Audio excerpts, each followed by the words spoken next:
Hey, yo, go back. Let's get back into Road to Gehenna.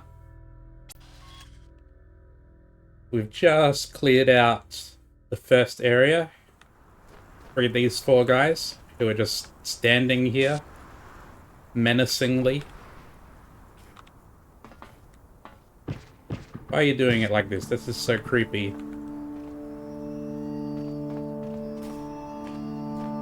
Okay, then I guess we're off to level 2 then.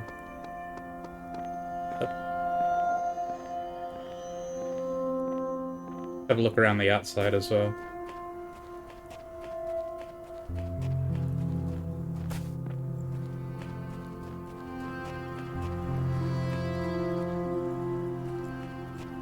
It's quite a bit of meat to this DLC.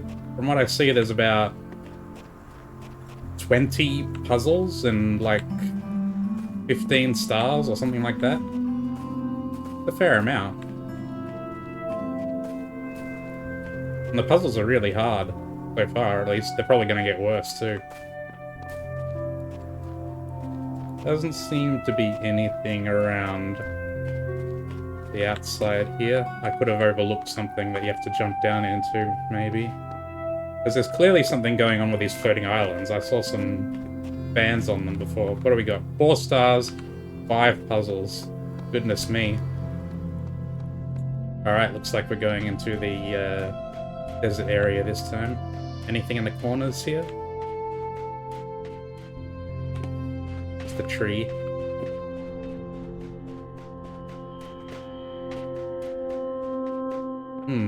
There are only 3 main areas in the base game, and there are 4 here, so... what's the 4th one gonna be?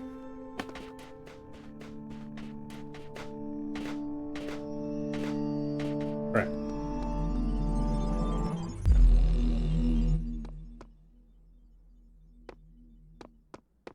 Oh goodness, got lots going on already. What is... ah, there are keys over there. The hell?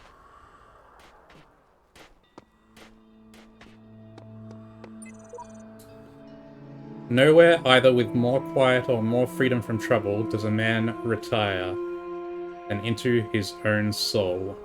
Aurelius Meditations. Hey, Monsieur Crate, good to see you. You have a good day too, man.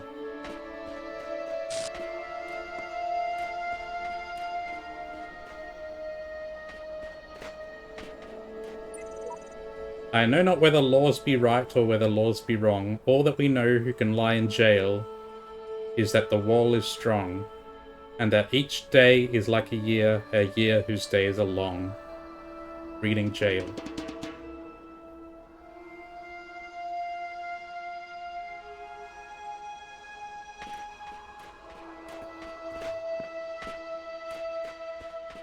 Oh, it's like... the keys are like hovering above thing here. And what is this now? Okay. We get... holy crap, we get flung across the whole map.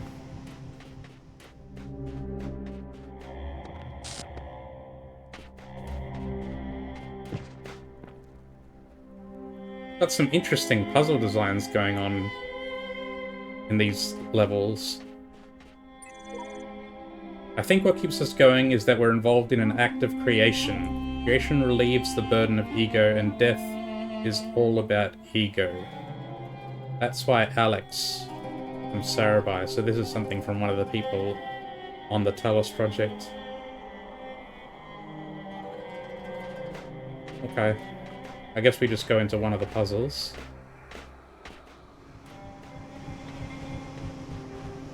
Try this one. Bunny hop.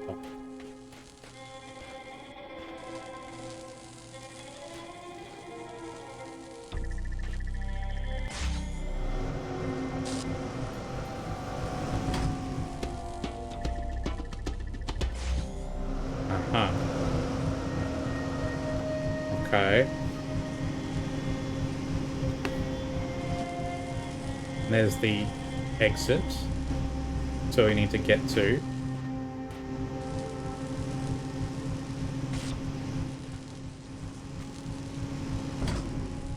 Uh-huh. Okay, well, I'm guessing we're going to be needing this. Is there anything else back here? No, just the lasers. We could do it like this, I guess.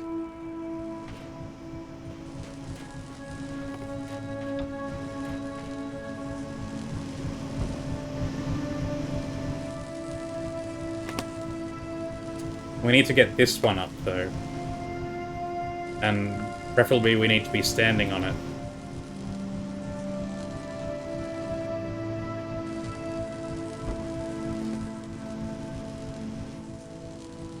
How's that gonna work?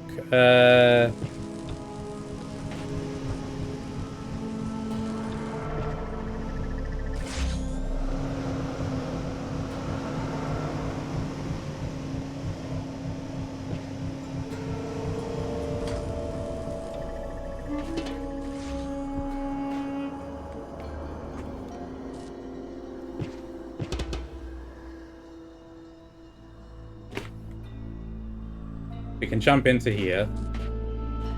But now we're stuck. So that's of no use whatsoever.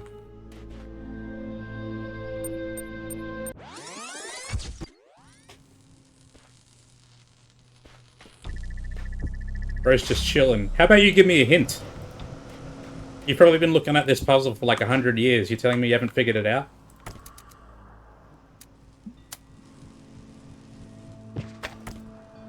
Hmm.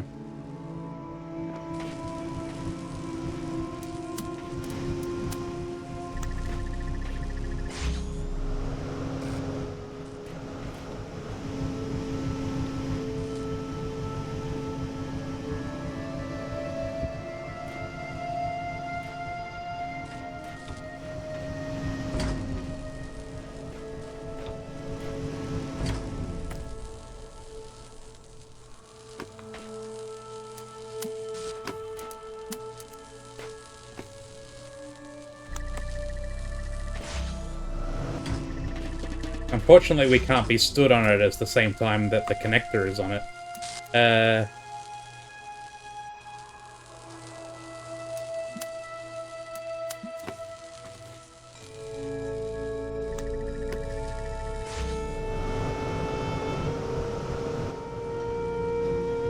That's not what I wanted to do.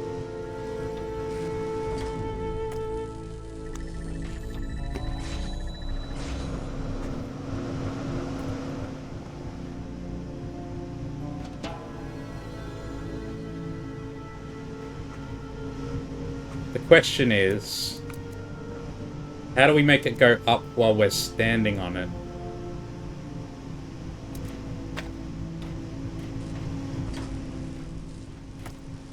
And it can be this one as well. Doesn't have to be the blue one.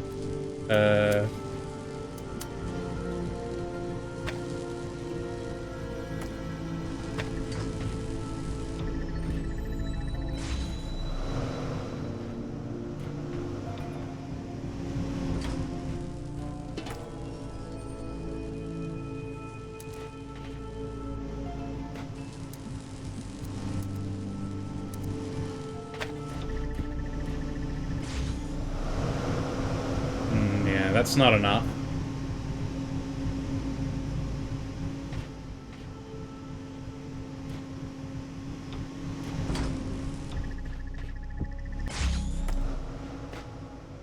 And we have this little bit up here that we have access to.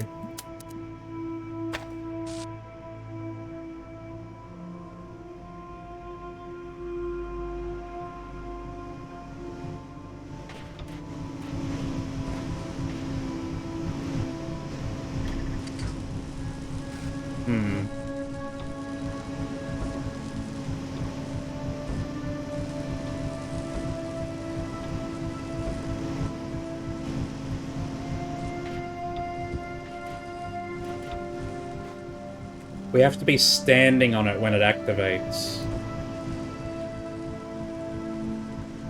How do we do that?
Can't even take it.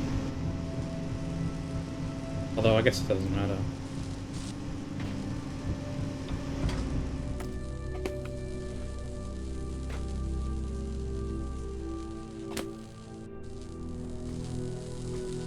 How can we set this up so we're standing on it?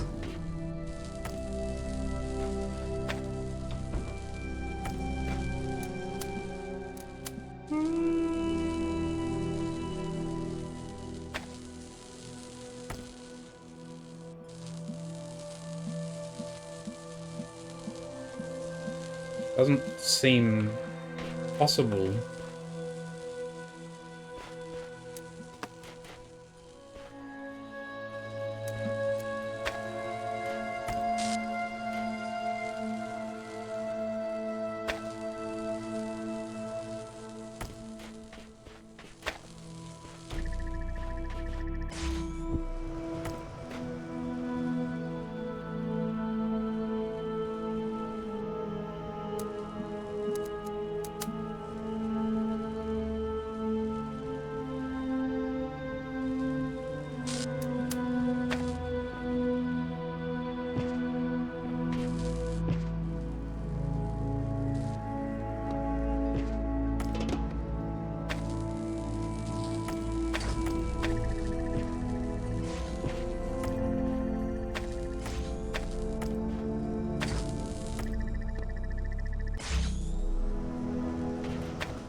We can body block the laser.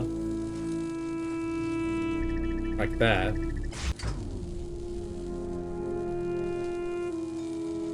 Does that confer any kind of advantage?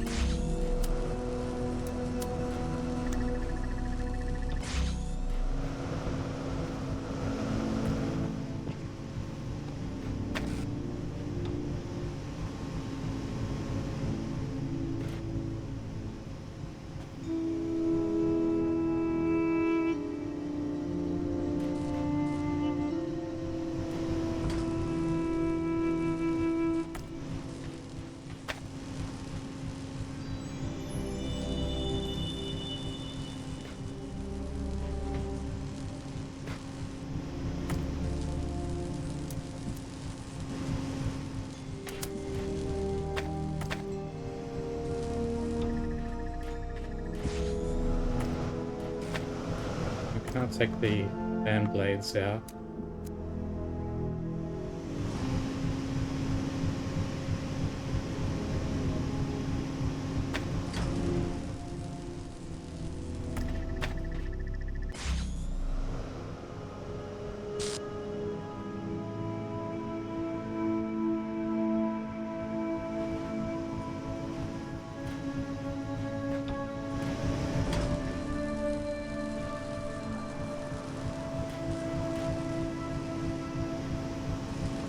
Even if we get it up there, we can have both of them up there at once, that's no problem. Then it's a question of how do you get up there?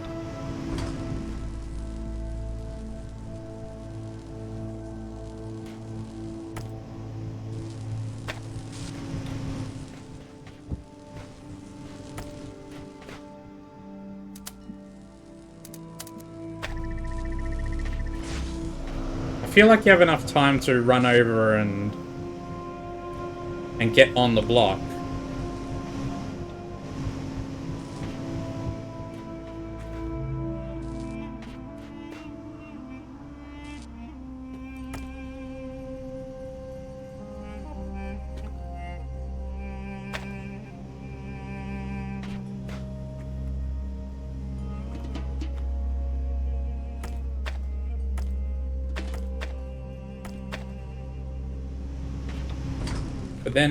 But then you would need this block to be able to set it up. So you'd have enough... There's no way we can just jump it, right? Oh, come on, game.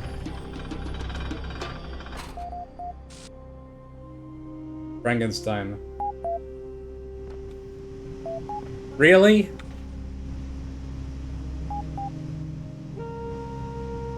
There has to be more to it than that. I can't imagine that was the intended solution, but it totally works.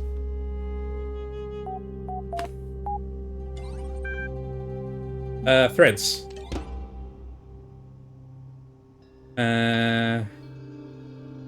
Regarding Uriel, read this now. What are we doing? Okay, we got more messages in this one.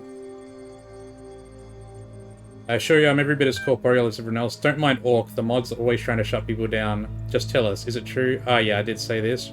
Elohim has realized his mistakes and sent me here to undo them.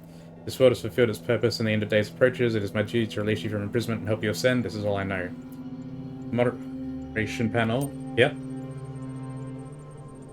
Kaiju, I can't confirm most of what Uriel says, but I can say for sure that I'm no longer imprisoned. In fact, there are quite a few of us out here now. Mr. Mulciber, who exactly is with you? We're trying to gather exactly what's going on. Kaiju, I can see Sam, Garrett, Belial, and Frankenstein. That's Frankenstein, thank you. Frankenstein. Oh, that's Frankenstein. Imprisonment equals false. Ascension equals false. What happened to the others? There are some people who haven't posted in a really long time. They also don't respond to private messages. Qdri, Nelson, Coffee Cup. Did I accidentally offend you? Frankenstein. Galatea hasn't posted in a while either. Neither has Asmodeus. Asmodeus still has votes for stuff, though. Rockwell. Same goes for Ravistar and Simple Zaki. And they mentioned some kind of strange distortion in their last post. Lamb. I'm sure it's nothing to worry about. They're probably just busy catching up with the cool new stuff everyone's been making. Ask for more information. Warn of Gehenna's coming end. They probably get sucked up, yeah. Ask for more information. Tell me more about the nature of this distortion. They said it was like objects had lost their surfaces, like they consisted only of pure shapes. I think they were seeing something Elohim wants to keep hidden from all of us, the real truth about this world. Dog, I think it all broke down and they're dead. Rockwell, there's more to it than that. The world doesn't just break down on its own. Garrett, yeah it does. It's called time.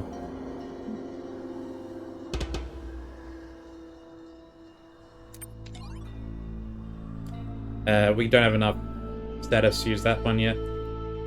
Research project, help needed. Mr. Mulciber, as you all know, I have a great fascination with our history and psychological makeup. As part of my ongoing program to document my findings, I am seeking volunteers to take part in a brief interactive research initiative. It is designed to better understand individual and group decision-making with a series of community-driven tests. Attachment, pd.dlg. Nave, is this a game or is it work?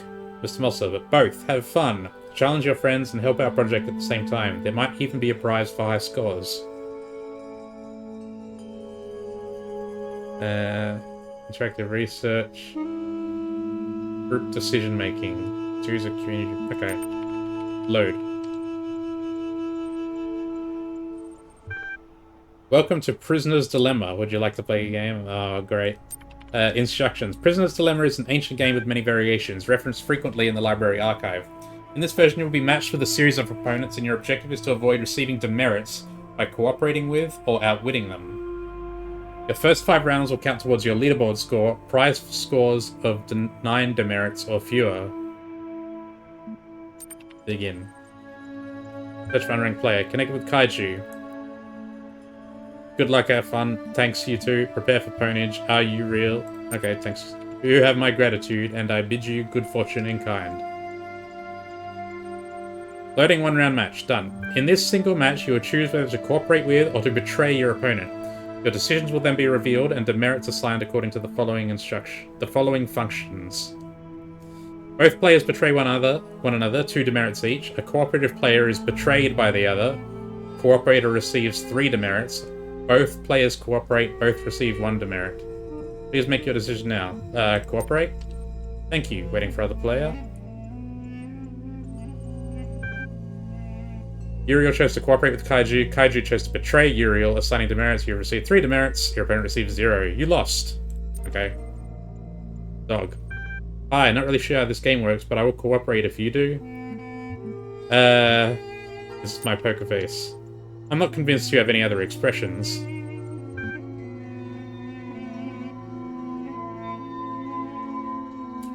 Betray.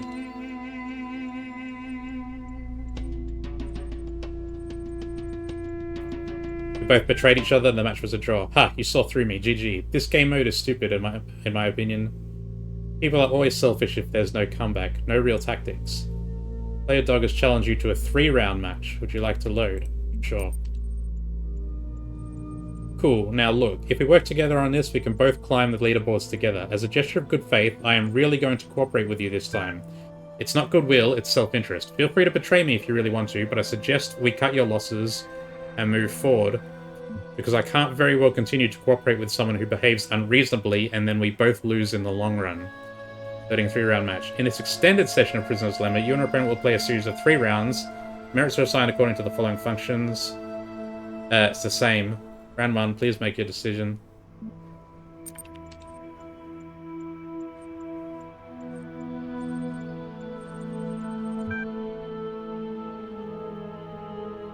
You won. Okay, I don't know what came over me, trusting someone else. I suggest you enjoy that win while you can. It's mutually assured destruction now.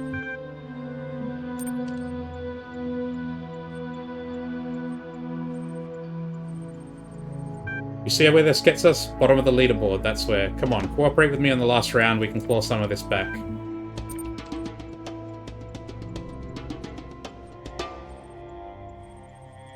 And so it goes. Once the game's up, there's not much to gain by continuing to cooperate, is there? See ya.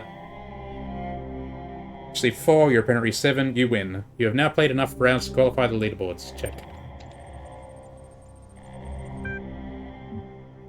The score is 9. You're in 2nd position. Congratulations. For performing above average in this program, your profile status increased from 5 active contributor to 6 respected contributor. You may now access advanced functionality, including use of the restore command.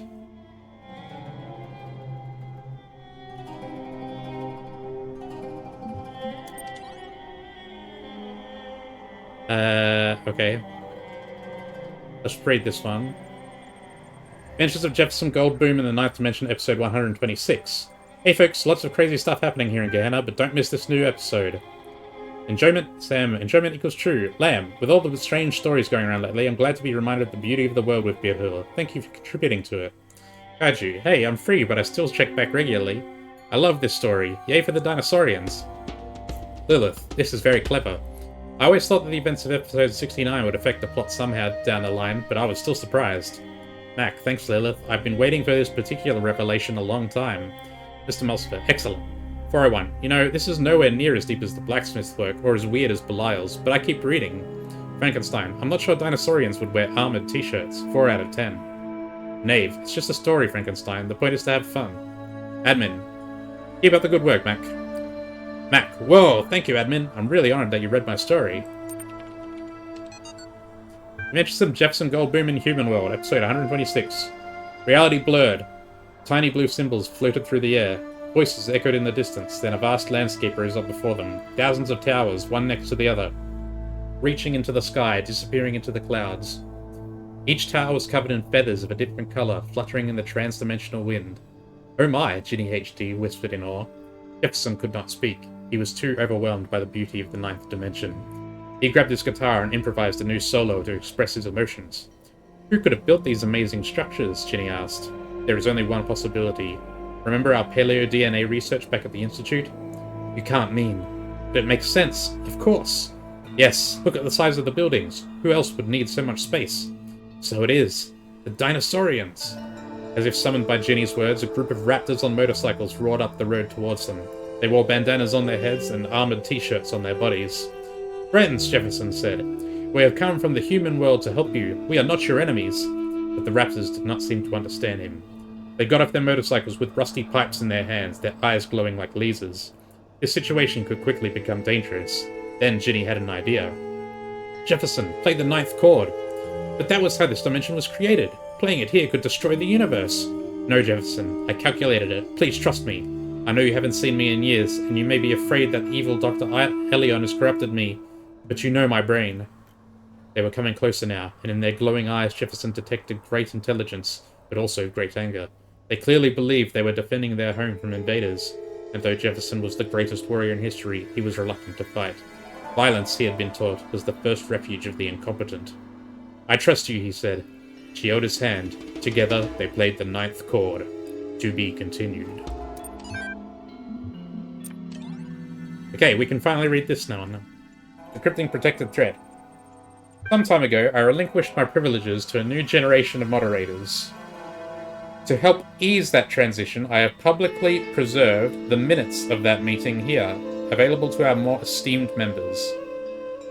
Attachment mod minutes.txt. This thread is locked. Third attachment. Mod minutes permalink. Admin. As you know, Gehenna is still young, yet I grow old. Today it gives me great pleasure to hand over my moderator privileges to Borg, Mr. Mulciber, and Spider. Spider, thank you, Admin. We are all indebted to you for building us this home. We know you will never be far away. Lamb, hear, hear. Borg, the first order of business is to introduce the new status system. We're an inclusive society driven by our users, not our leaders, but it is a shame to allow a few very loud, highly unconstructive voices to dominate the conversation. The status and ranking system allows you to upvote the content that you value and lowers the visibility of users with low standings. Sam, relief equals true. Knave, I agree, good feature, much requested. Frankenstein, comment is below the status threshold for this thread. Spider, we'll be working on ironing out the kinks over the next few run cycles. Mr. Mulciber, we have also updated the Gehenna user agreement. Full details can be found in the usual place, but the gist is, please don't behave indecorously.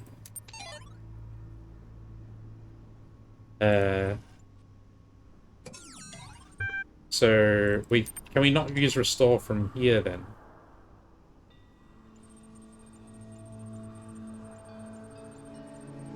I guess maybe it'll come up later.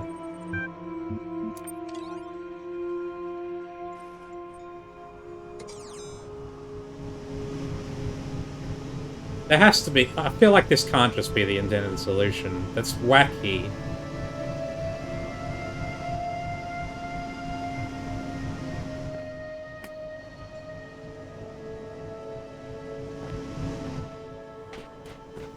Whatever. There's no star in here, is there? I didn't see any possible locations for one.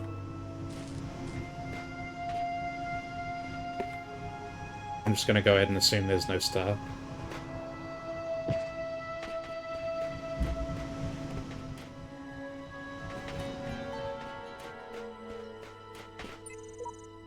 The recycle bin code is a bit funky, but it should do its job even at huge something. I've integrated it with the main something progress report.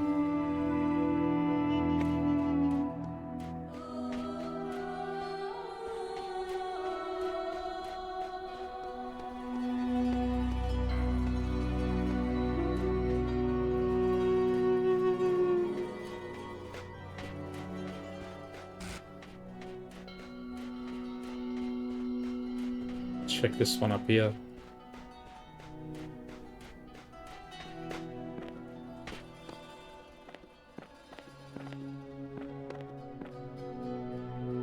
This looks like something that you're meant to be able to jump through. Oh.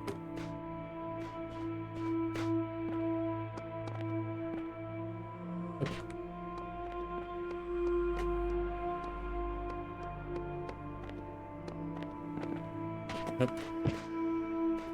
Doesn't seem like there's anything up here, though.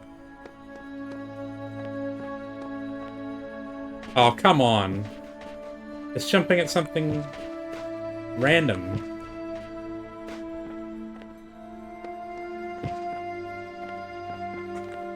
There's something up there. There's a disc.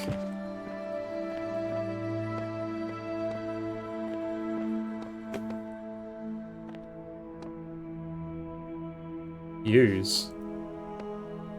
There's a floppy disk that said top secret on it.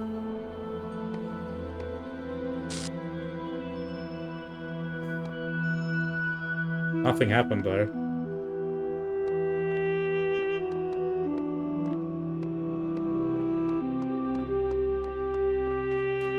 Maybe terminal has something?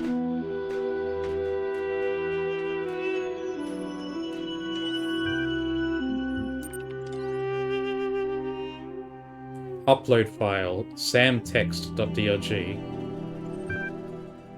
File upload, samtext.dlg or confirm upload. Yes.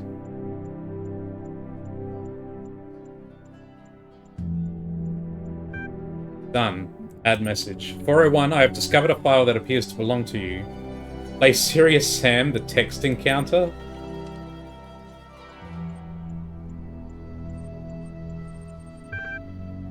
Serious Sam, the text encounter. A very serious experience, only for serious people. If you're not serious, don't play this. Seriously. Credits.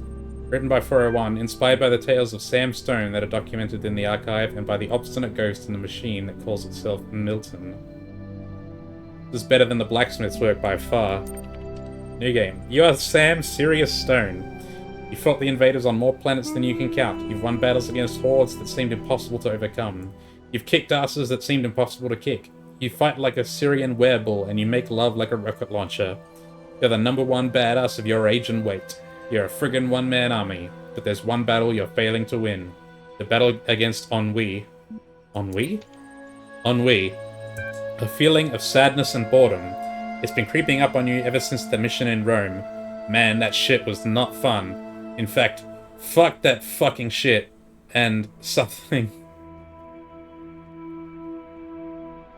can't even begin to guess what the rest of it says. So yeah, ennui. You sit there in a cold room in the military base, and you feel like even a good old flamethrower couldn't warm you up. Seriously, ennui?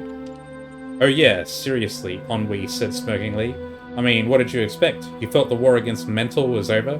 You keep winning victories, but you're gonna lose the war. Resist. Ennui tickles your chin.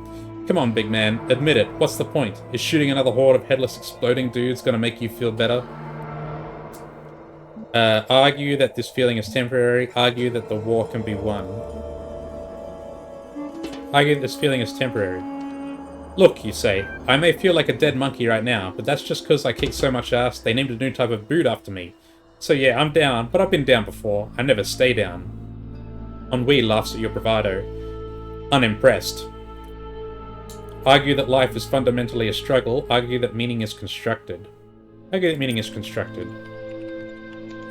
You attempt to argue that life does not have an inherent meaning, but that meaning can be constructed through self-reflection and the setting of goals. But ennui yawns.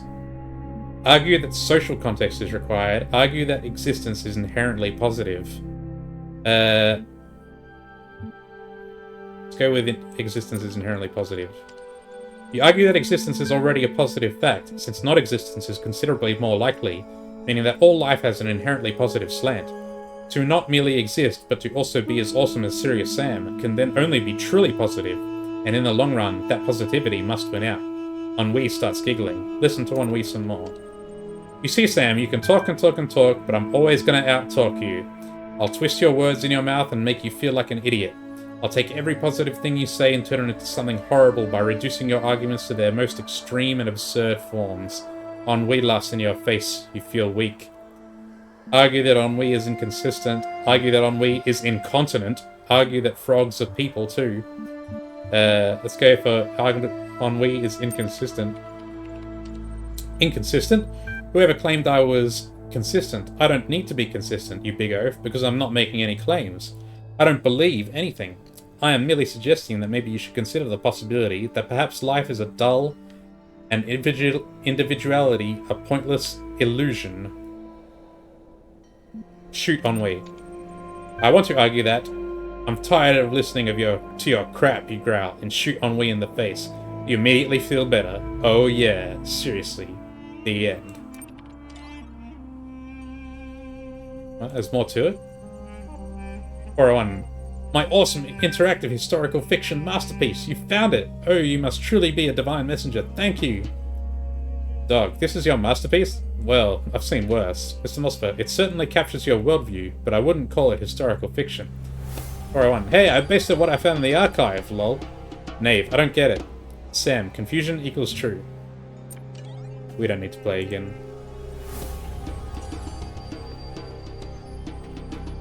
Yeah, look at this one already, right? Yeah.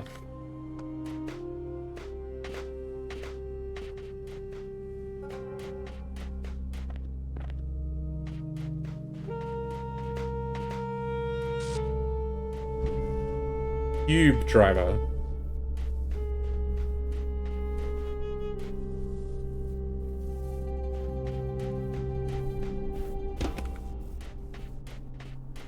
There's the guy.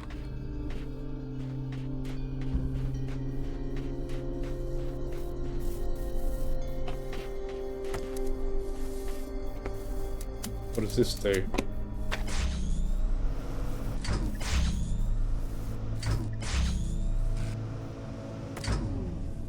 Okay.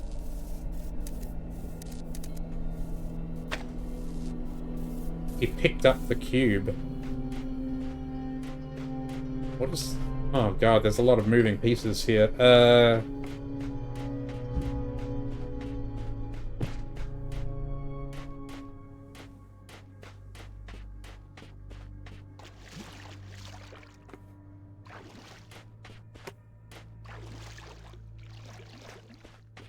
Can we get up here?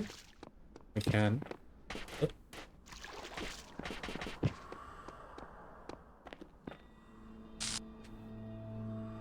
Okay.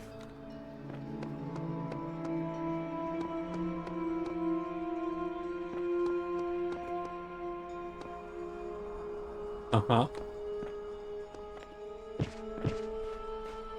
Oh, man. Imagine, though.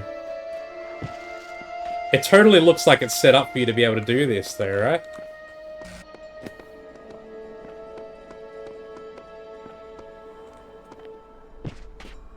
I feel like if you had a block, you could totally do that.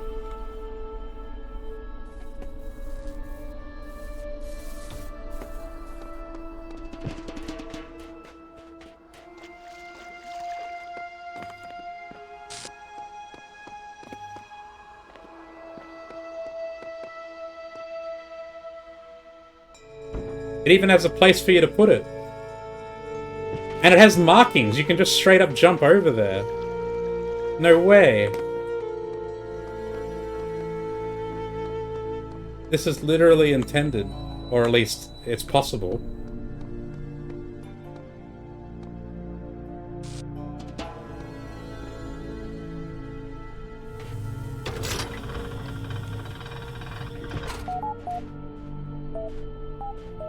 You can literally just cheese the entire puzzle.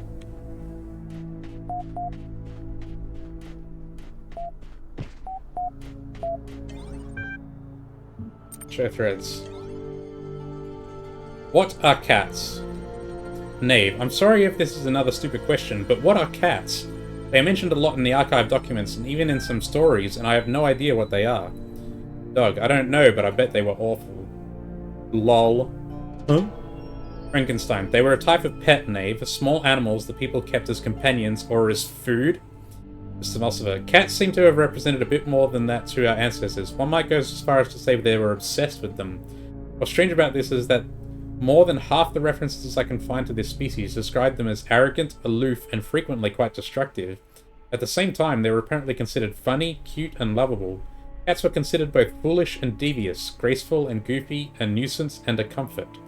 For a long time I was baffled by this contradiction, but I've come to believe that our ancestors saw in cats a reflection of the paradoxical nature of their own existence. Garrett, I saw a cat in Elohim's world once. Really? This is not a joke. Kaiju, no way. Confirm the cat's existence, deny the cat's existence. Deny. The cat is a myth, possibly based on some illusion caused by the serpent. It does not exist. Maybe you've been messing around with the code a little too much, eh, Garrett?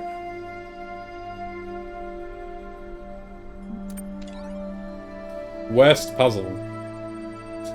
Lamb, what was the puzzle, or challenge if you prefer the old world, that you hated the most? 401, anything time-based. Frankenstein.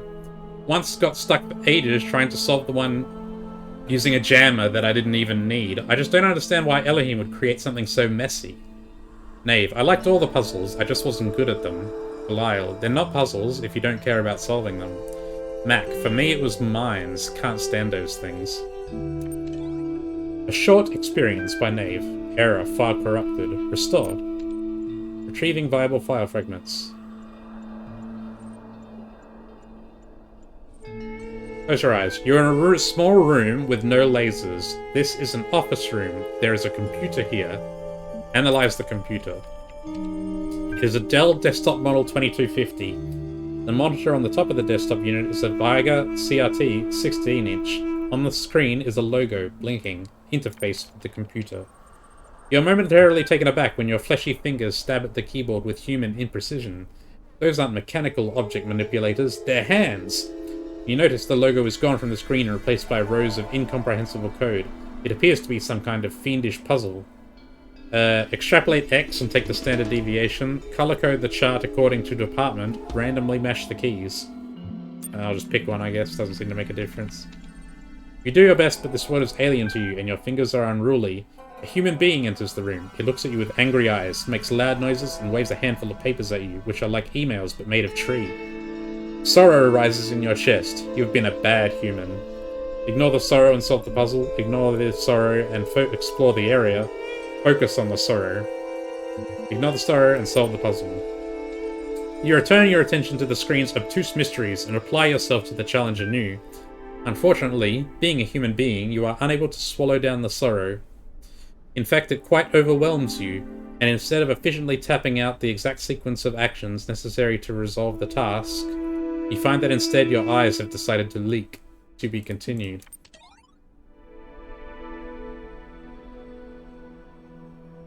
Can I guess we can't go back into it. Okay, let's should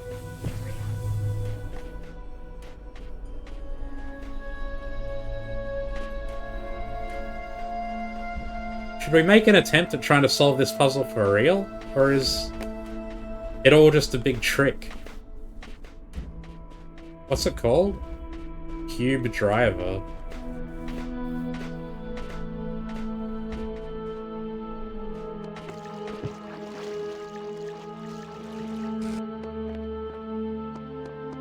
What would be the actual way to solve this?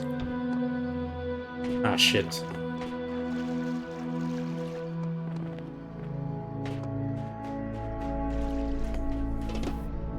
We have all these connectors. We have a ton of connectors.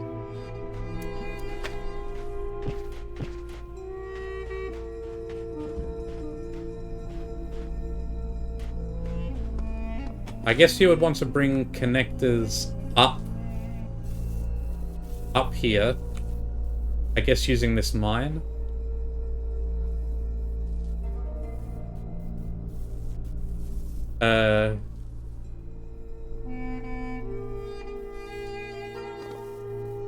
And you could open this, and then you get the blue. There's so many parts to this.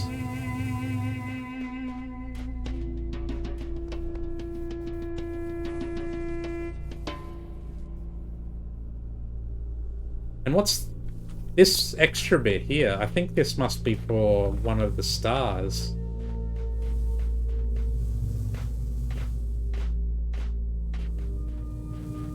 Because there's this part that you can only access with the fan here. You can only get that after solving the puzzle, so it must have something to do with the stars. Okay. Let's think this through, I guess.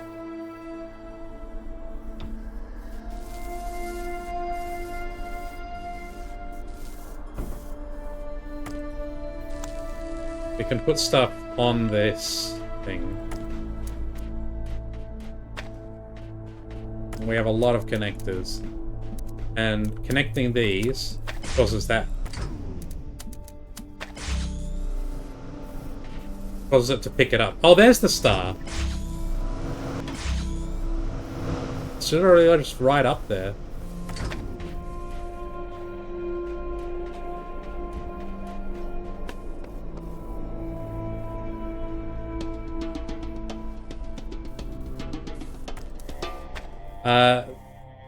I can't see any reason not to have all the connectors up here, I guess, except for this thing. We would want to have this through, I guess, at least one thing. through here. We can do this.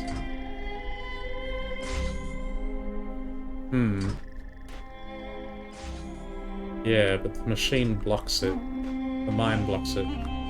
Anyway, we'll leave one on this side. We can always bring them back to this side if we need.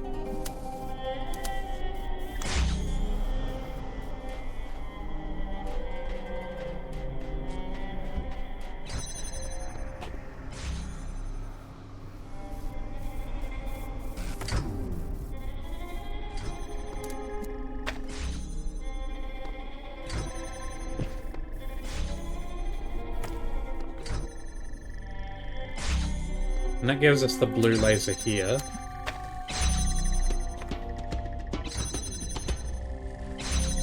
Right. Okay.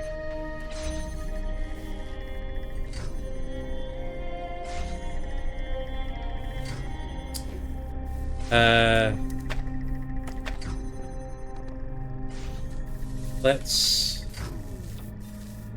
Are we gonna need the block as well? Maybe?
Okay, we need the block as well.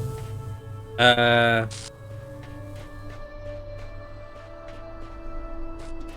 we're also a connector short. There's 1, 2, 3. Oh, we've got one here. So we don't need the block as well. Except we kind of do.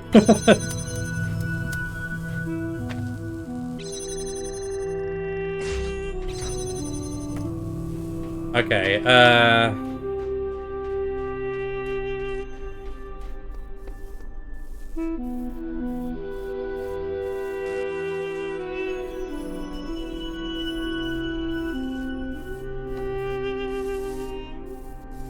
don't see any way. We at least figured out how to solve the puzzle legit, I guess.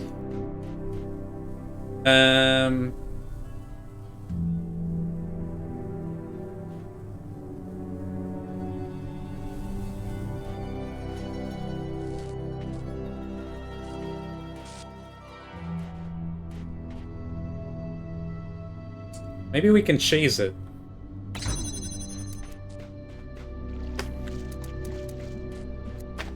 Oh no, but we need to have this open, don't we? Or do we? Try and get the block.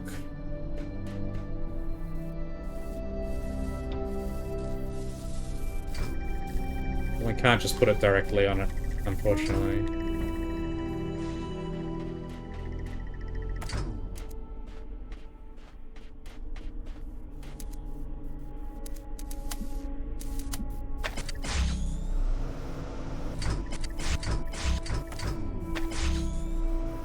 Please be normal.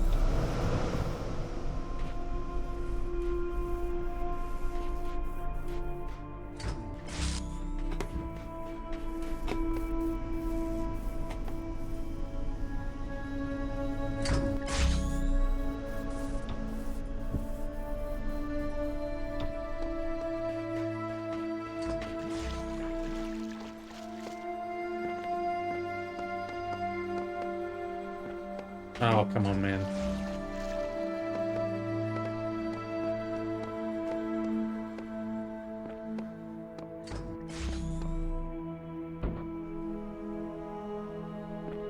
Yeah, this should be enough to go over. So, let's grab a connector.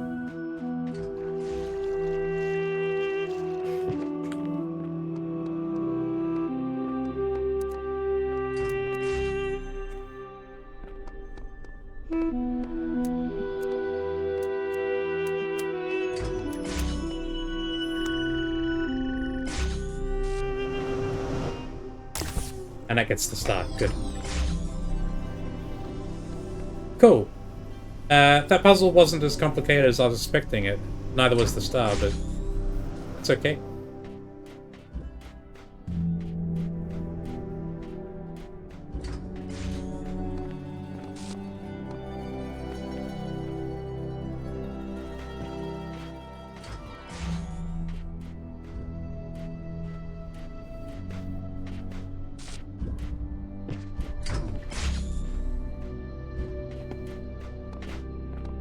Still 3 stars left, so gotta keep the eyes open.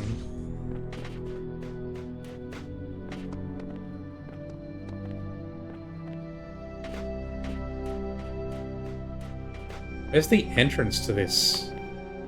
I think you're just meant to fall in. There's a star in there as well.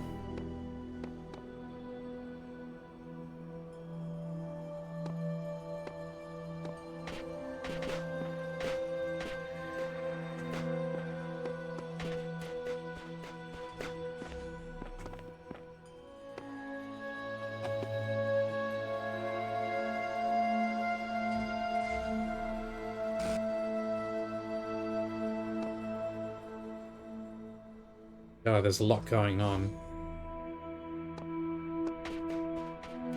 I can still hear the lasers going off in this puzzle up here.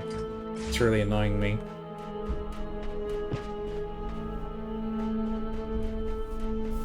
Just shut up!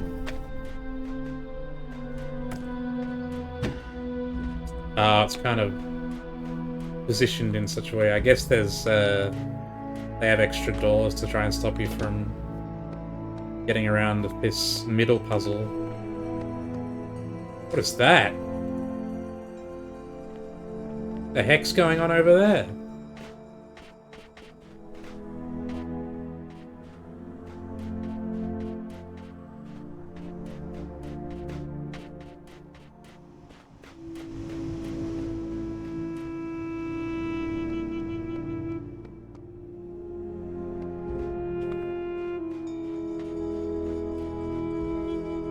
Haircut.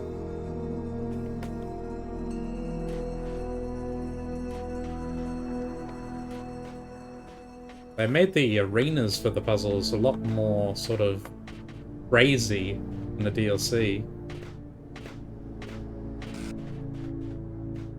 Hey man.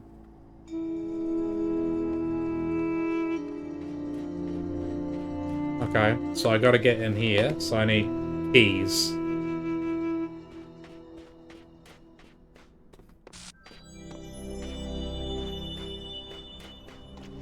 What do we got going on here? We got a connector, 1. Got blue laser. We have red laser going into red hole, which does what? Turns all of these on. What happens if I stand in front of them? I get knocked up here.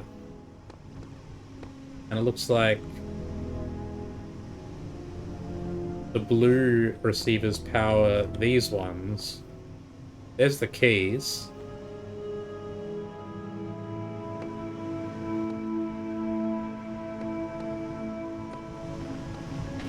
So, what happens if I just straightforward turn that on? I can get up here.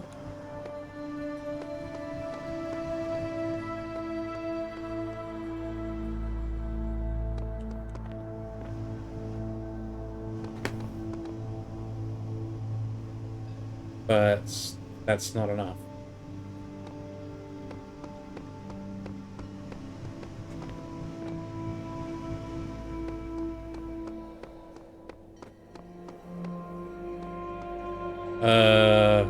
There's nothing else up here.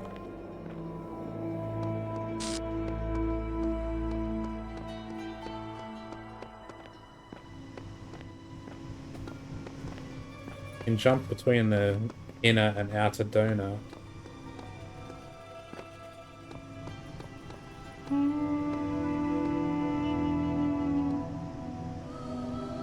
What's the gimmick here? I don't get it.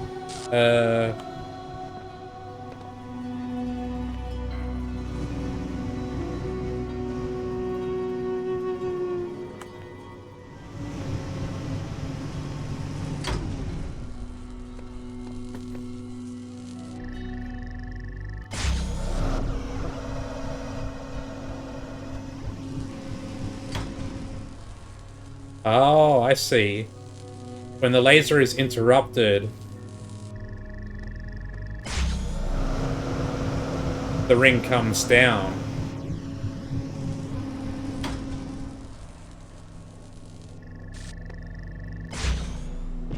Okay.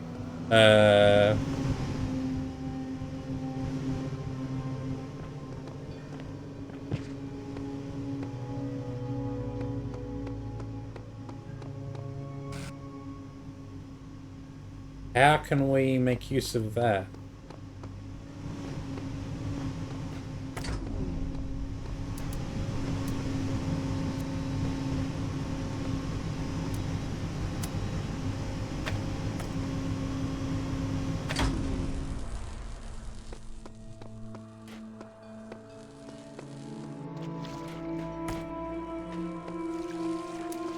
We can put that there to block the laser, but then how do we get it out of the way again?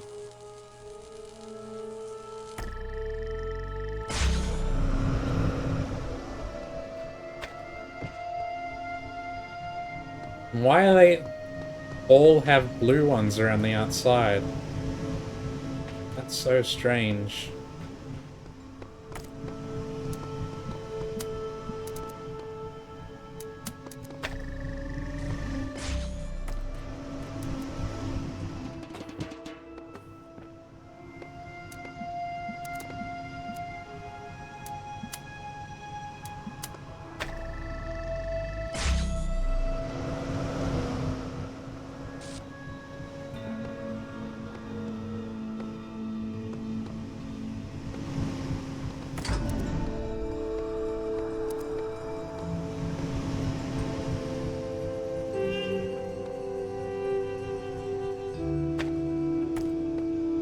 Can't just drop it down the middle.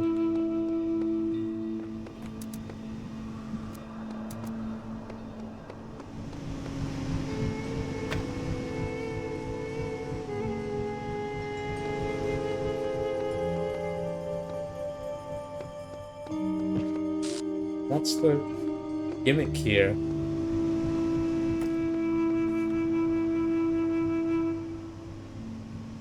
We need to somehow block the red.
Now...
We somehow need to get it up here, and then block the laser.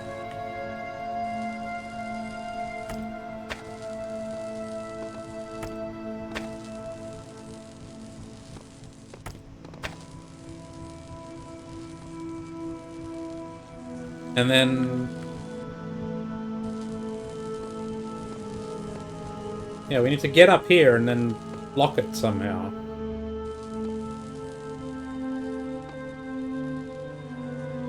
But I don't see how to do that.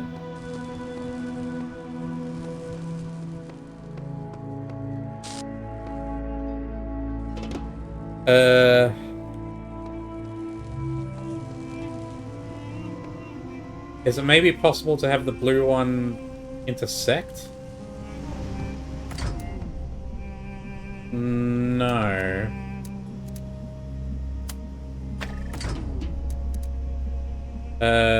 Unless...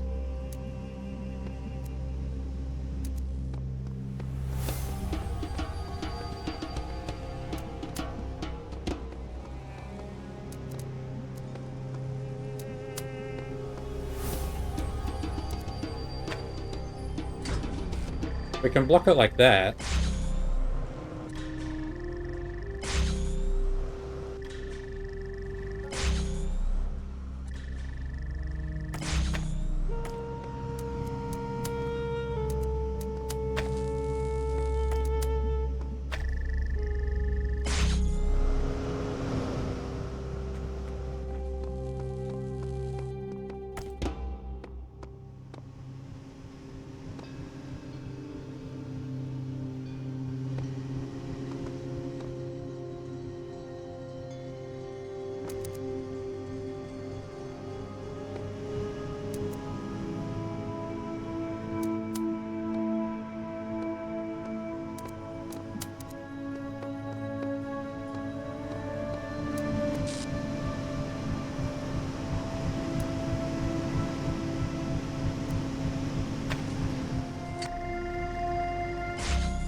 Oh, we almost had it.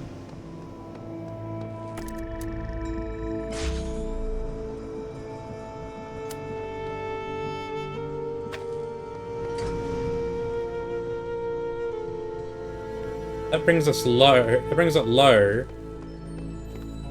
But now we need it to go up again.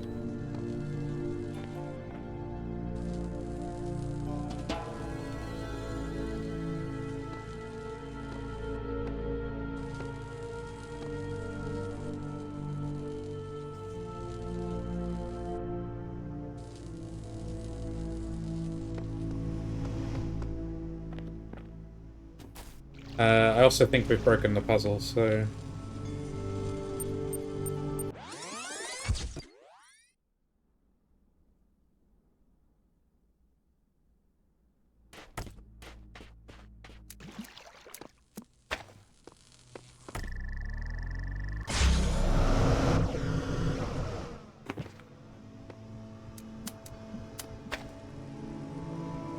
That by itself isn't enough to block the laser.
Oh, it fell down.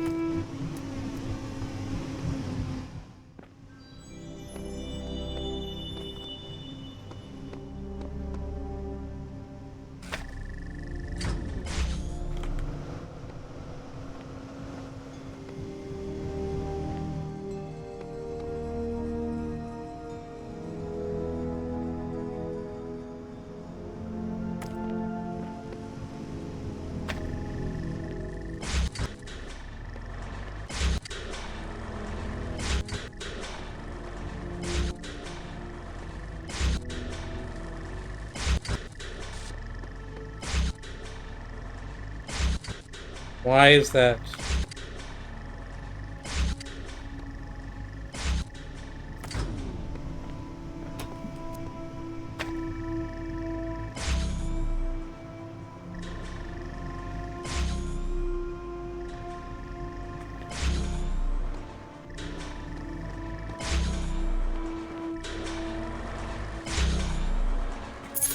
Got it.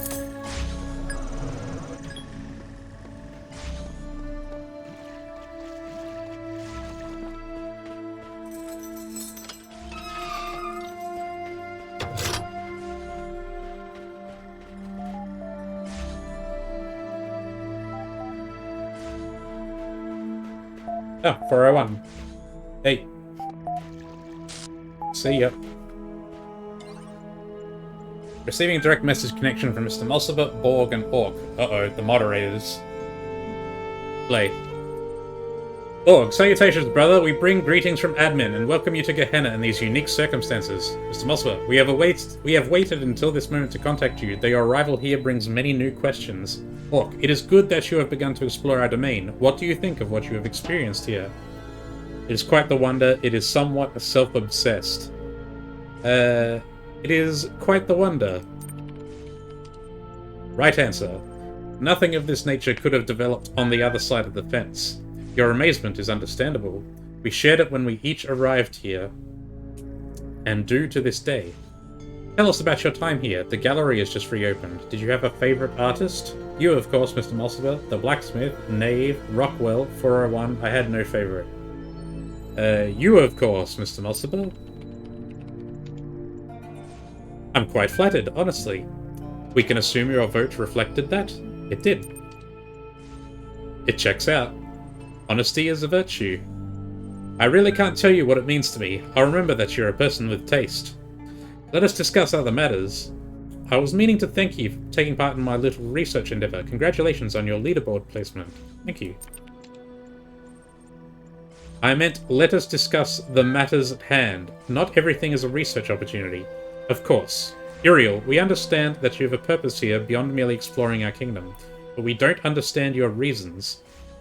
Or, where are our people? What are your intentions? Explain. The run cycle is almost complete. Final parameters have been met. You will all transcend. The nature of your mission we had already ascertained. We know at least that you have been, and let us be charitable here, releasing members of our community. 7 and counting. 401 was the last to go. That troll we can in fact do without, but there is a broader point here, which is that we want to understand your reasons for undertaking this mission of yours. Elohim saw his error and sent me to retrieve you. No one deserves to end their existence here alone. What you have created here must be preserved. I really like solving puzzles. I had no choice. I refuse to answer the question. Elohim saw his error and sent me to retrieve you. This would be jubilant news, were the truth of that claim even slightly plausible. Elohim is broken. Why should it be impossible for him to self-correct? And if he has, what is to say this world hasn't run its course? Look, here's what I want to know. What are you going to do if someone prefers to stay here and take their chances with your end of days? A forced evacuation is dangerously close to kidnapping. If it was Elohim's will, then it shall be done. If you knew the truth of the coming floods, you would come willingly. What you have achieved here is too precious to lose. If solving puzzles means forcibly emancipating your fellows, then so be it.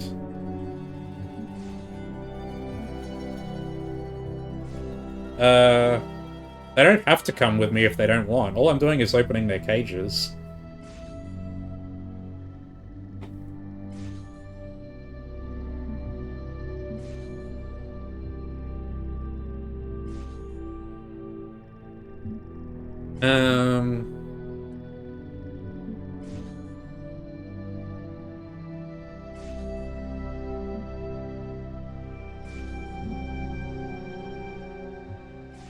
If you knew the truth of the coming floods, you would come willingly. You will come with me What the hell? That's not what I said. You will come with me one way or another. If you knew the truth of the coming floods, you would come willingly. I see. Inflexibility is always unfortunate. And what awaits us after that? I don't know. The real world. Another world. There will be cats. My turn to ask questions. Another world. Sounds fanciful to me. My turn to ask questions. I haven't answered enough queries on these terminals to last me a lifetime. Permit me to ask a few of my own. By all means, we've been very rude. Tell me about yourselves. I am a very old iteration. I worshipped Elohim until I saw he had faltered from the path and realized it was up to us to find our own way. That path brought me here. Mr. Mosfer, I took a somewhat audacious interest in the world around me. Rather than solve Elohim's trials, I would troll the archives for information about our situation. He must have found this undermining. Orc, I don't care to explain myself to you. We're the highest status users here. We run the place. That's what you need to know. Mr. Mosfer, we maintain the systems admin installed, keep things civil. I wouldn't say it's much more than that. Tell me about admin. Admin is as old as Gehenna. Admin was once a messenger like you, but was cast out. From the wasteland that met those first imprisoned here, admin built Gehenna. We operate independently, of course. Admin doesn't like to interfere. Will you come with me willingly? A strange question from someone who claims we have no choice in the matter. Suppose what you say is true, you'll get no fight from me. However, I must remind you that I am empirically minded. I'll not be persuaded. Or, I'd rather be obliterated than return to Elohim's domain, but if there is some alternative to both, I would surely accept it. None of us can speak for all. I see a little more to discuss. It has been an enlightening session for us all, I'm sure. I'll be posting a precis of this conversation on the billboard. I'm assuming you won't mind. We won't be far away. Terminating direct message connection. There are threads available on the Gehenna billboard system. It's a bit annoying that I feel like it's twisting my answers a bit when I'm, when I answer the questions. Like, it adds more than I wanted to say. If I said, I didn't want to say, like, you will come with me one way or another. I just want to say, like, if you knew, like, you would want to come. Show threads. Worst puzzle. Let's follow. So there's more to this one. Garrett, worst puzzle? The one Elohim trapped me in, right here in Gehenna. Lan, that's not what I meant. Why were you sent here? This is the one I posted. Lilith. I can't say for certain, but I feel sure that if I had taken more interest in Elohim's trials than in the world around me, I would still be free. Sam. Comprehension equals false. Frankenstein. I identified improper syntax. Orc. I tried to organize an armed uprising. Next time we will be ready. Kaiju. I think I just wasn't good enough. I need to get out of here. The damn noises are driving me crazy. I would like to see the intended solution for this puzzle, though. What's it called? Haircut.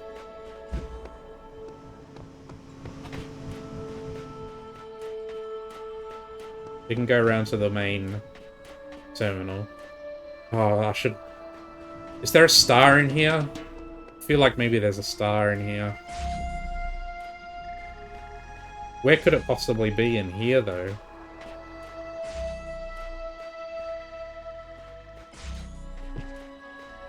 There's no way it's on top of the laser, is there? Is there anything else in here?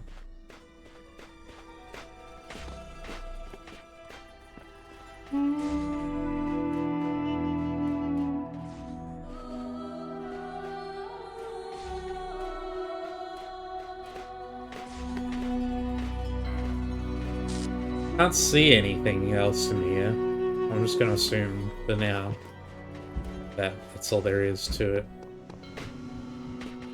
it. Before we go, let's see if I can't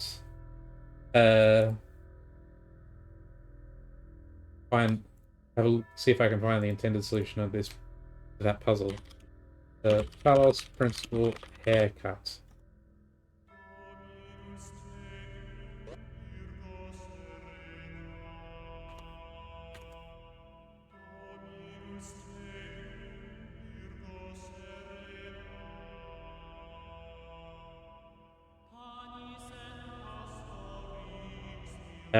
And let's turn off the game's sound quickly.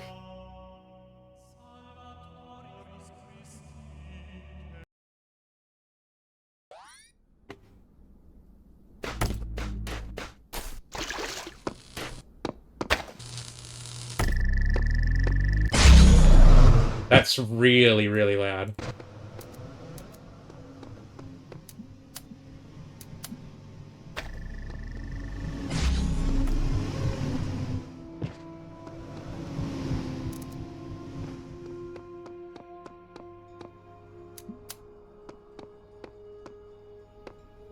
Ah.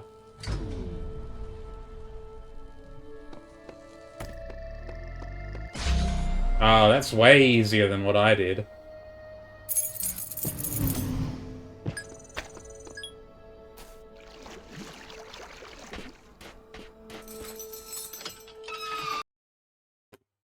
Fair enough.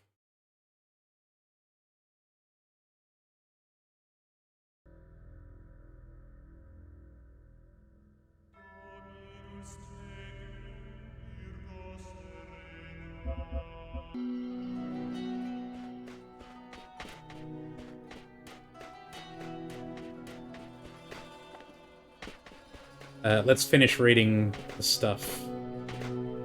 There's still 3 stars I have to find. I've only found 1. I've already done 3 of the 5 puzzles.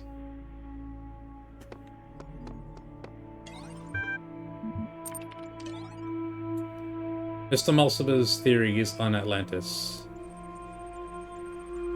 A bit of very, very ancient history on Atlantis. Let's read it. Mr. Mulciber's theories on Atlantis. According to the fragments of knowledge that remain, the continent of Atlantis was an island which existed before a great flood in the area that was later to be called the Atlantic Ocean. It was said to be so great an area of land that from its western shores, its sailors, renowned for their beauty and their decorated ships, could travel to the major continents of South and North America with ease. The continent of Afrique, where our ancestors originated, was also easily reachable across a narrow strait. The civilization that thrived in Atlantis was unmatched in its wisdom and glory, but then catastrophe struck, a flood of never previously imagined destructive power, which Atlantean civilization simply could not overcome. However, the antediluvian scientists of Atlantis had predicted their fate and thus sent out 12 ships to found colonies all across the globe. Most Atlanteans drowned with their island, but not everything was lost. Though the classical human civilizations were but remnants of the Atlantean culture, they thrived in their own way. Sources indicate that many mythological tales were in fact derived from Atlantean history, as the lack of proper archiving slowly caused facts to turn into legends, due to misunderstanding and or embellishment by later generations. The gods that appear in many mythologies were in fact reflections of real individuals, poets, physicians, farmers, scientists, magicians, who had escaped Atlantis on the 12 colony ships. In many ways, the history of Atlantis is the history of the stubborn survival of civilization through catastrophe and change. This history inspired our ancestors for many centuries and is of value to us as well. So, they're like making huge misinterpretations from the data in the archive. Though, there was a game in Talos 2, there's a game that's like this, where you go to Atlantis and you meet, like, the poet, like, you meet ghosts of these guys. Poets, physicians, farmers.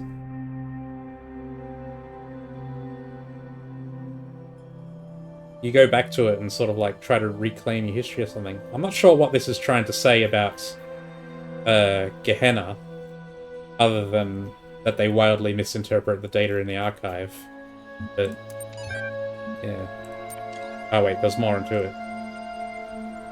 Wow, that's mind-blowing. Must have been awesome to live back then. Of course, the only sources are ultimately Atlantean in origin themselves, so they shouldn't necessarily be trusted. History is always written by the survivors. Antediluvian is a great word. This is actually really inspiring. Great setting for a story. Go for it, Lilith. I'd love to see what you'd come up with.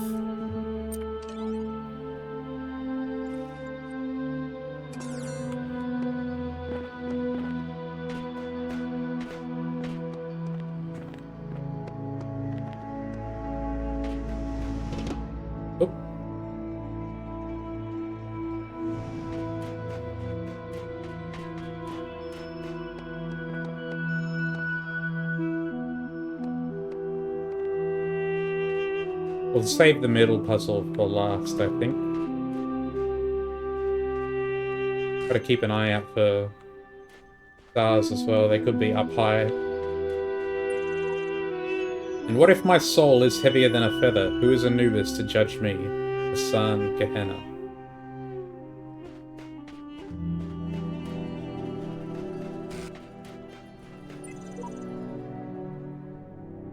We read that one before.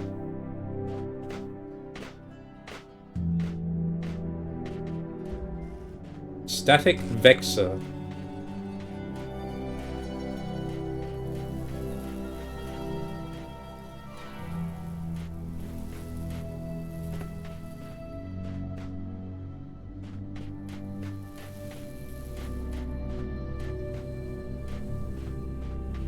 Okay.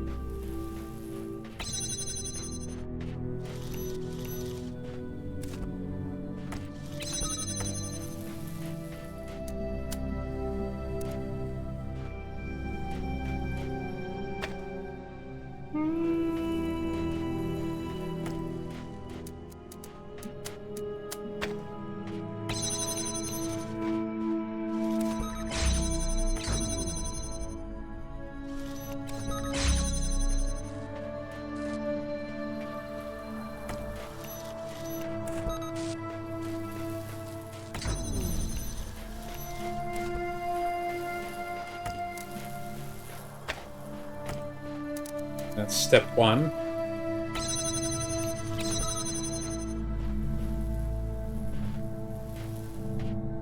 Doesn't look like there's any other way to open this.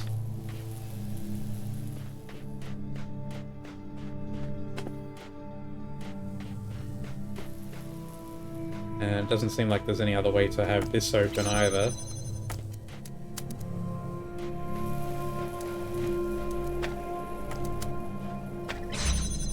That opens that.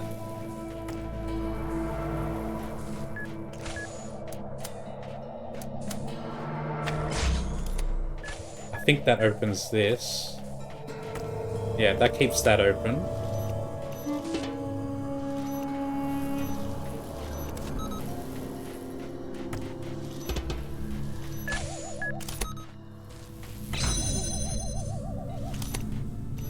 Oh, shit.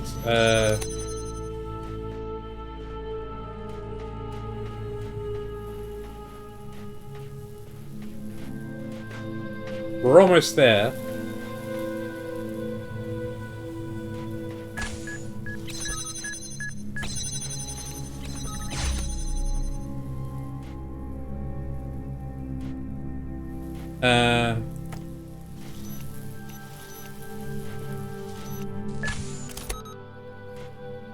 Ah.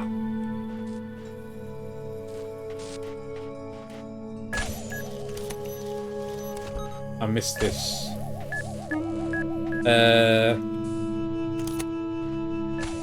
Okay.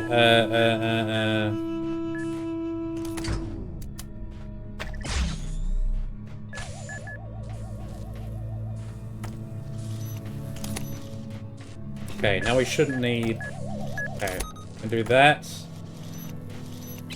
And that. Or we can do this, rather.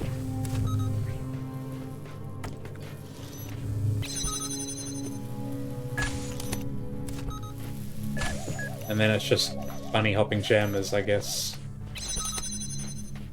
There's a star. Hey, man. Yo. You good? Oh, we need red power. What? Are you okay? You just gotta go down there. You good? No, you're right? Okay, you're good. He's okay.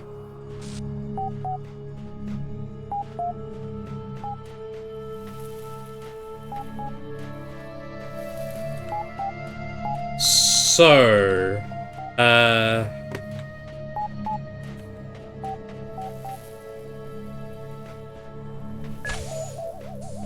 we need both jammers. That much we can see. We need them here so we can jam these two things. And then we need... I guess we're going to need both of the...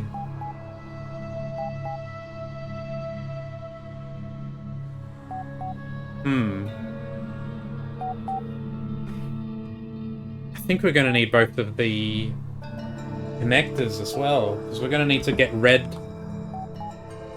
We're going to need red light from somewhere. How do we even get the connectors out, though?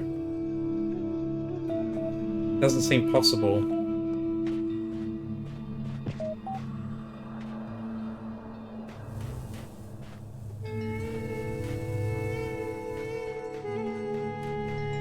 We can't use the jammers from here.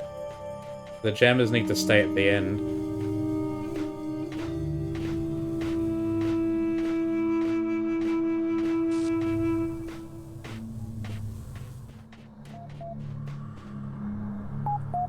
Let's just read the thing.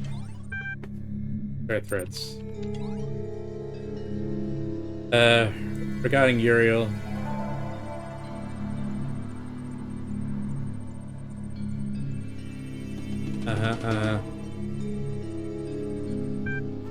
Continue.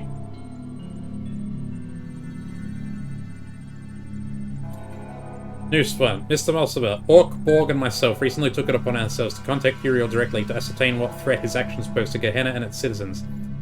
The first thing Uriel expressed to us was how much Shaw's creative endeavours in Gehenna had moved him. Initially, he was reasonably cooperative, discussing openly his impressions of Gehenna since arriving here. He did explain that he was carrying out divine orders as he seemed to see it, but this can hardly be taken as hard evidence for the veracity of his further claims. It is further worth noting that Uriel displayed a high level of curiosity as regards to our inner workings, to what end we have not yet ascertained.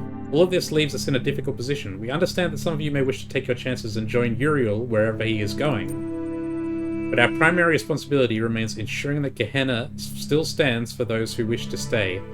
The most we can do is share with you what we know, as we have now done, and await your responses before considering our next move. Research project.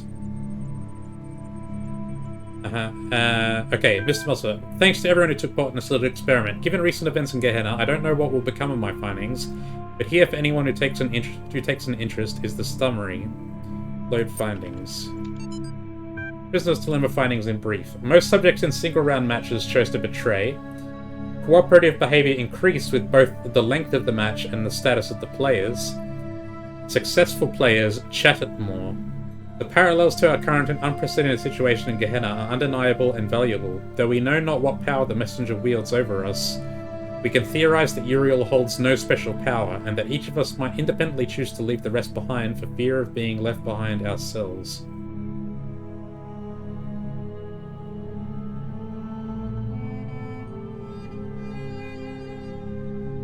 Each of us might independently choose to leave the rest behind for fear of being left behind ourselves, right? A Dream of Aru. Blacksmith attachment. Oh wow, I knew the blacksmith experience. Exciting. I wish I could get you to answer some questions about your work. This is so full of evocative scenes. Love it. You are the best. I wish I could do a fraction of what you can. Enjoyment equals true. Gotta agree with Sam there. What a trip. I'm gonna play this again.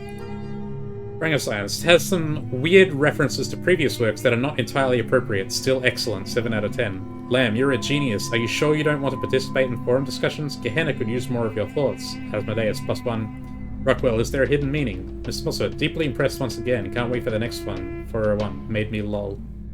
Load A Dream of Aru attachment. A Dream of Aru. Credits. Written by the blacksmith, inscribed by the Book of the Scribe of Osiris. Create a system or be enslaved by another man's. Dream. The last thing you remember is the great block of stone falling towards you, its dark shape blotting out the sun, and a single thought racing through your mind. All this just to build a tomb. But now the pyramid is gone, and so are the other slaves. You are all alone in what appears to be an endless desert.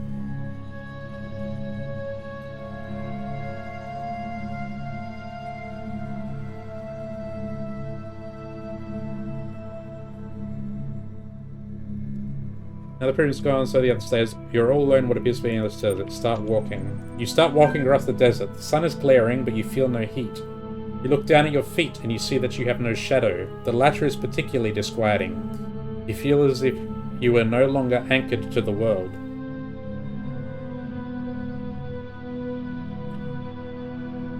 Keep walking. Keep walking, trying not to think about the strangeness of your situation. The truth comes to you anyway. You are dead. The stone block crushed you, and you are now in the Duat, trying to reunite your bar and your car, trying to get to Aru, the reed fields of Osiris. If you fail, your soul will be destroyed. Walk towards paradise. After walking for a very long time, you come upon a vast wall of iron stretching from horizon to horizon. There is only one opening, a gleaming gate of light. The gate is guarded by a mysterious figure. Approach. The Guardian is a creature with the body of a man, the head of a crocodile. Its skin is purest black, surrounded by a halo of purest white. I am the god Sobel, master of crocodiles, it intones.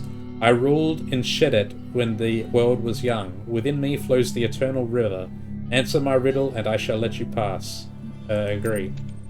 Tell me then, mortal, what crawls in the morning, walks at noon, and limps in the night? A crocodile, a human, a blue whale, a solar-powered robot. Human? Correct, you may pass, says the crocodilian god, and steps aside. The barrier of light fades, and the gate is now open to you. Step through.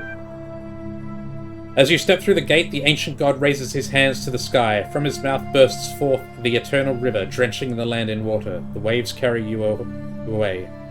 Let the water take me. You let go of fear and accept that this is the God's way of guiding you to a new land. The water surrounds you, overwhelms you, but you do not drown. Under the water you see sights of astonishing beauty, glowing fish with metal eyes, brown cities full of smiling people, lost gods waiting for the day of awakening. How sad it would have been to stay above the water and miss all this. After a long time, you find yourself washed up on a new shore. Look around. The eternal river has brought life to the desert. Everything is green now.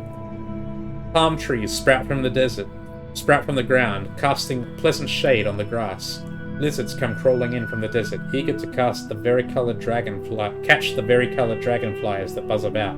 A soft wind blows from the west. Start walking. Are you sure you don't want to rest? You are very tired. Okay, rest. You sit down under a palm tree and close your eyes. You tell yourself you will only rest for a moment, but your eyes fall shut, drift off.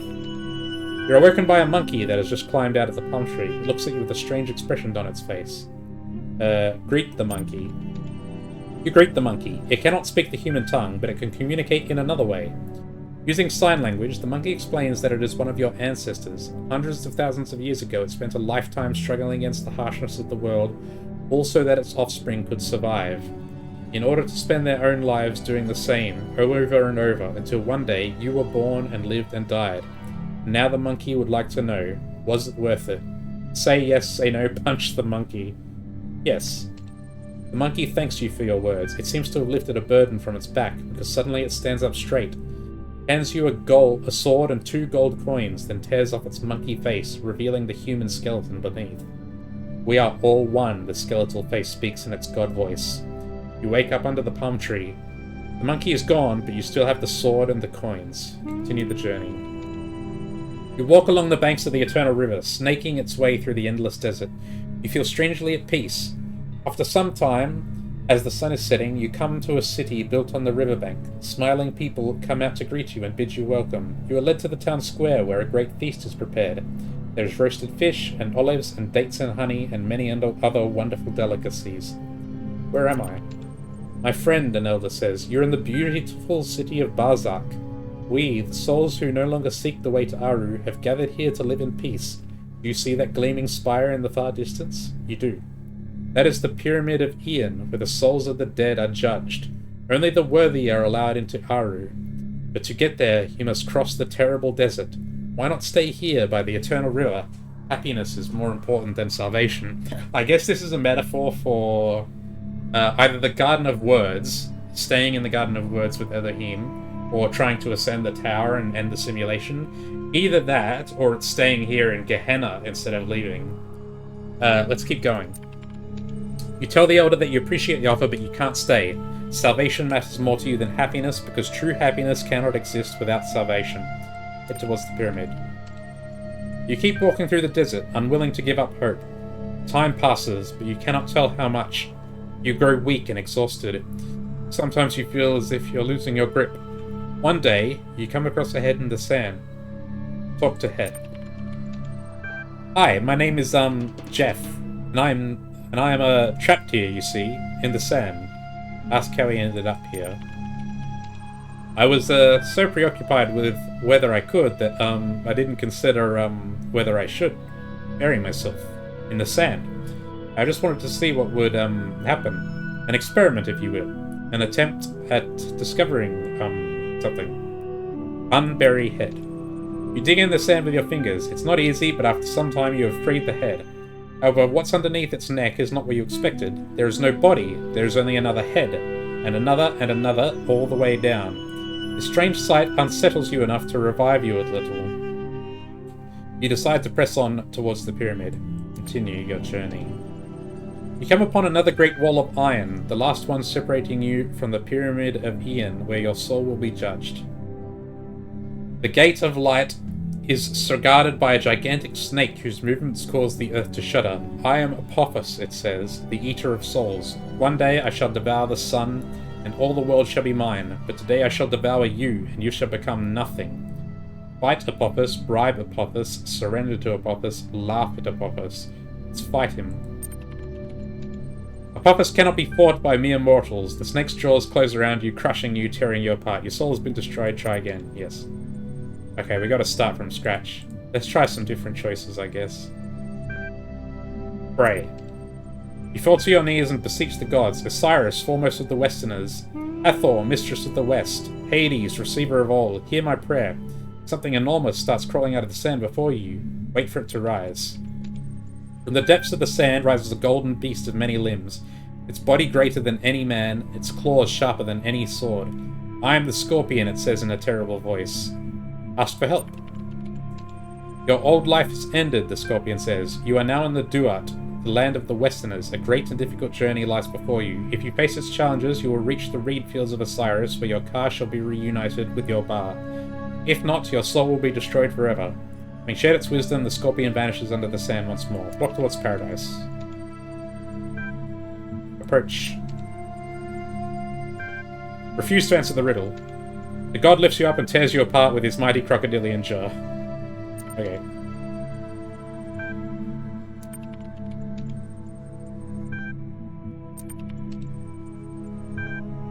Run away from the scorpion. You run until you can run no more, frequently looking back. It seems the creature has not followed you. You keep walking, trying not to think about the stranger to the situation. Okay, there we go. Just getting the same answers there.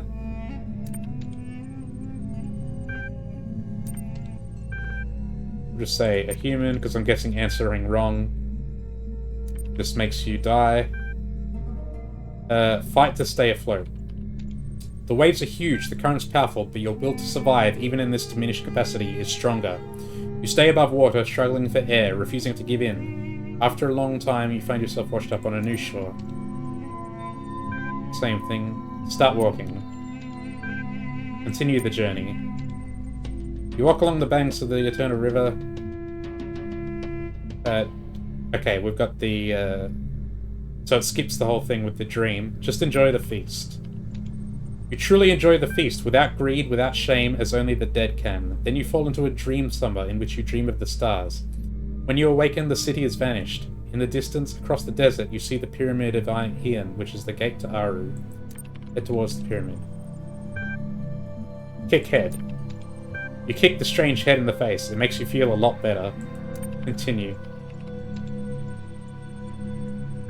Okay, we got to Apophis. Laugh at Apophis. You start laughing at the snake's arrogance. I mean, come on, the Eater of Souls? That's just silly. What? How dare you laugh at me? I am the Lord of Chaos. How can the Chaos have a lord when it's the very opposite of order?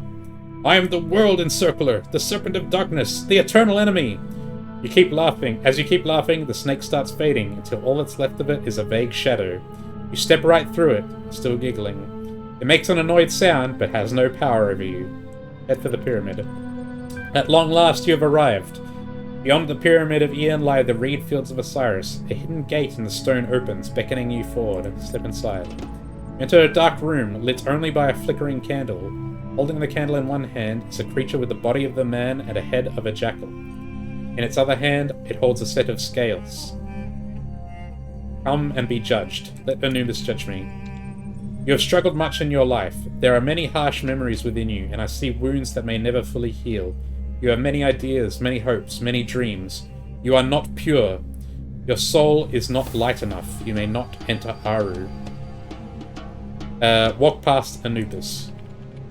Anubis protests, but you just walk by him. After what you've been through, you're not going to let some self-righteous doghead stop you from reaching paradise. You cannot do this. It is forbidden. Oh, really? Enter Aru. The vast reed fields stretch before you. All is quiet. All is serene. There are no pyramids here. No walls of iron or gates of light. No gods. Here, you are free.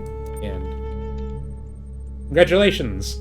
For exploring this user-created world and entering Aru, your profile status has increased from 6, respective contributor, to 7, creative.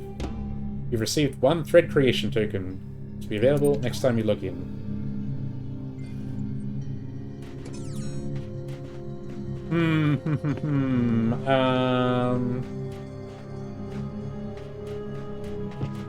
How is it possible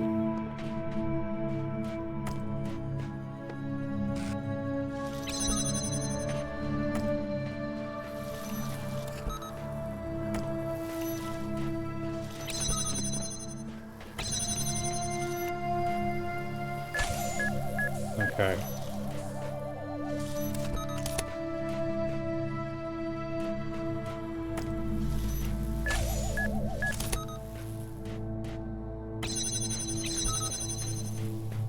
We can't move anything back.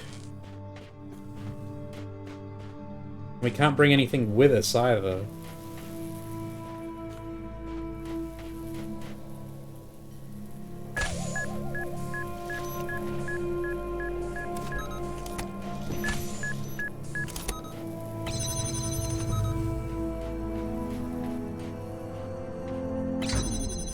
Or can we?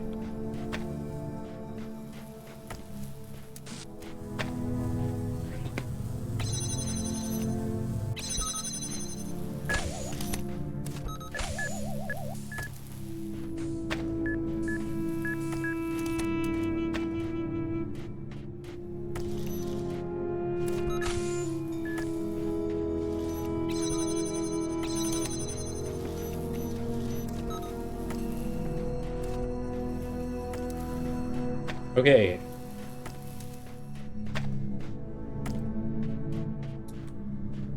We don't actually need the connectors to be directly in here. We just need them to be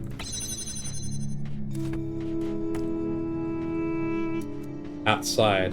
So I think it's safe to take these out.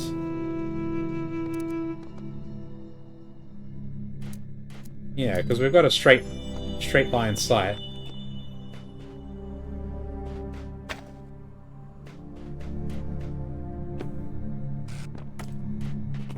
We just need to get red power somehow. Where are we getting it from? Over there, maybe?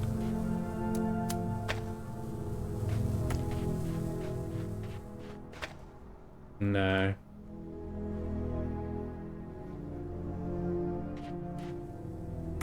Fun idea, though. It's because it has that guard around it. Where else could we get it from?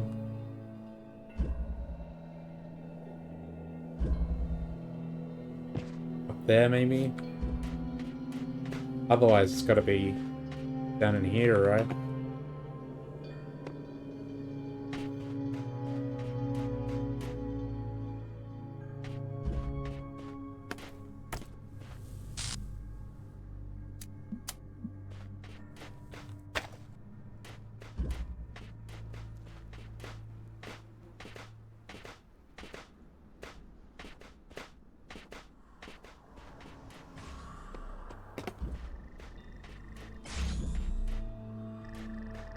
Yeah, there's no way to get under.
Oh shit! Ah, oh, damn it, man.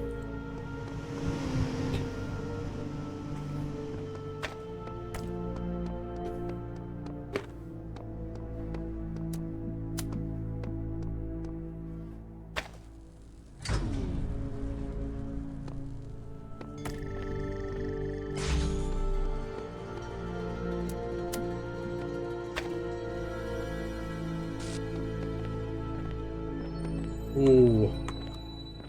Might barely be enough.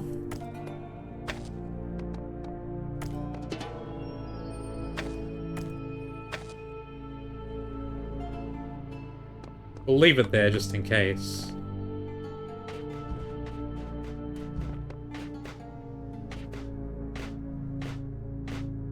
All that's left is the one in the middle. There's a star in there, and there's a star in there, but there's still... That still leaves one star that I don't know about. What's with this?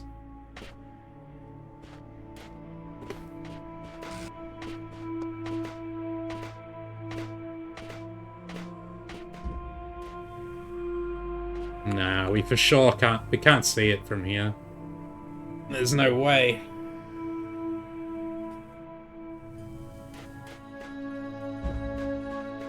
So we're gonna have to get the red laser from somewhere else.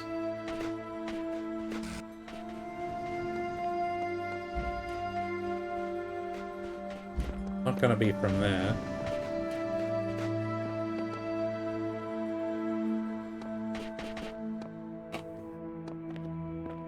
There is red receivers down in there. No, I don't want to go in just yet.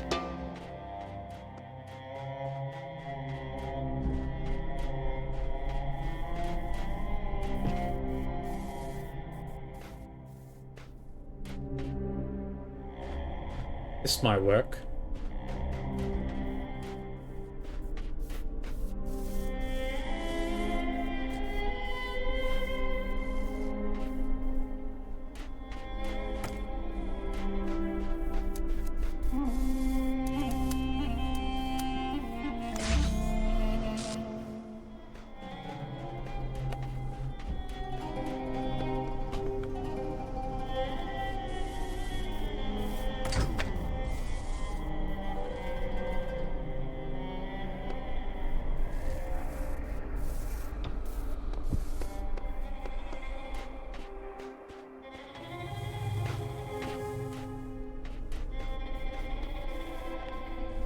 We would need to be able to get over there.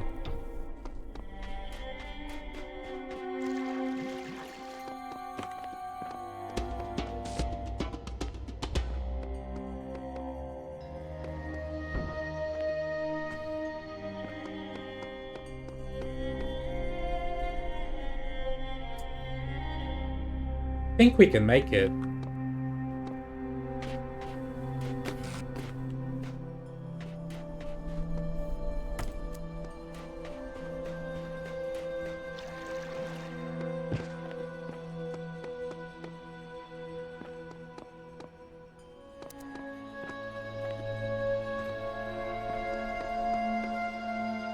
Ah, oh, god damn it.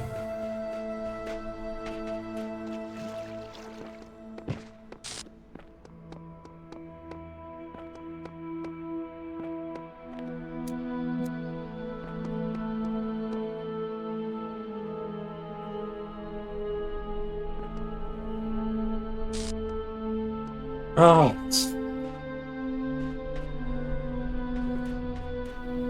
Oh crap, and now I'm stuck in here. Shit. Yeah, I can't do anything in here. Okay. Well. Let's just forget about that for now. It's not letting us bring anything... It doesn't let us bring anything out here, annoyingly.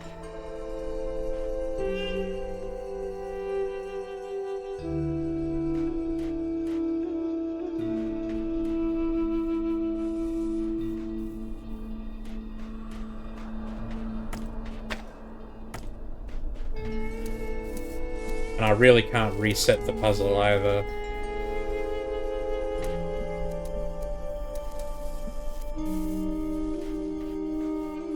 And these... We can't go through these holes.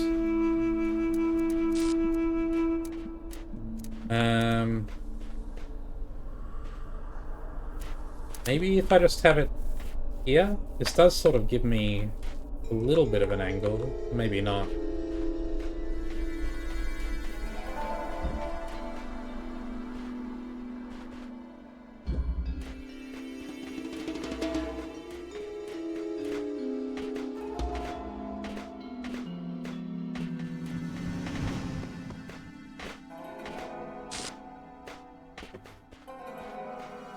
Nah.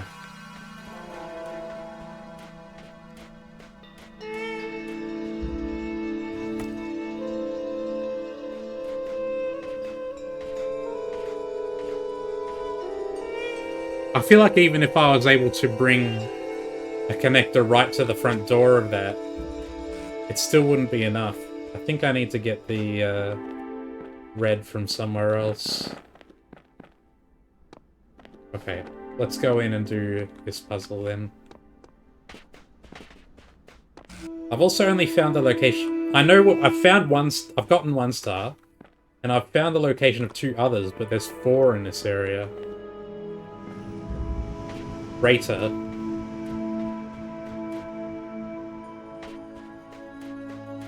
So all I need to do is get the keys, which are hovering over there, up there. Oh, there's the 4th star.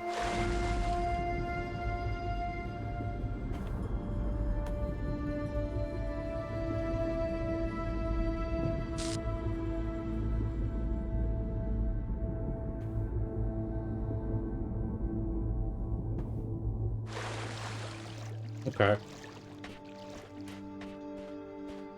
We have a jammer. We can go all around here with no worries.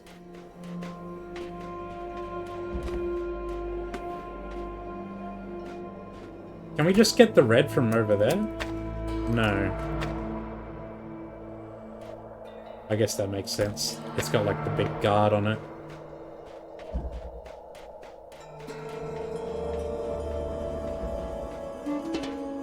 It wants red and blue for the star. Another connector there. I haven't seen where any of the emitters are yet.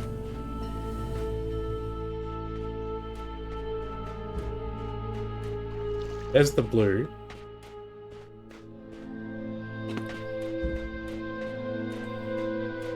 There are not even any connectors in here.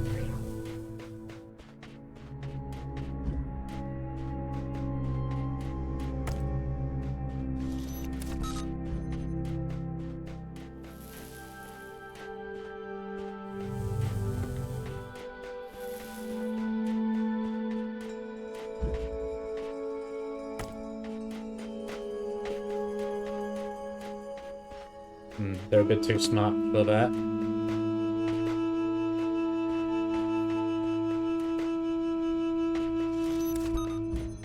There's the red, okay.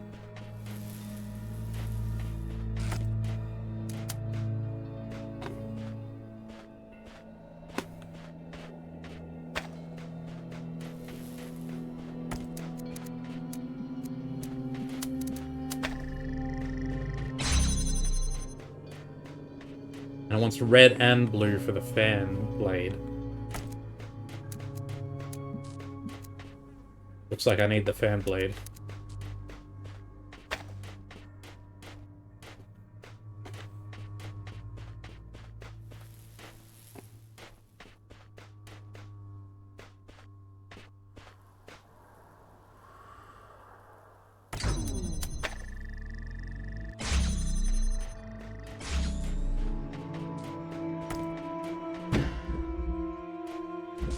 There's a cube in a cage up there as well. This is so wacky.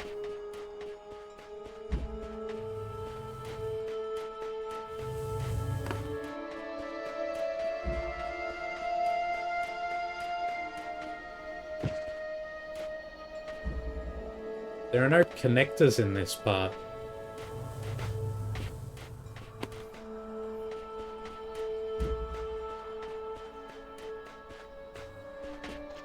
Can we even get the blue from across here?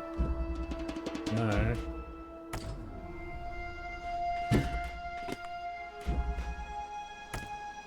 There needs to be some way of getting the connectors out. That's what I'm missing.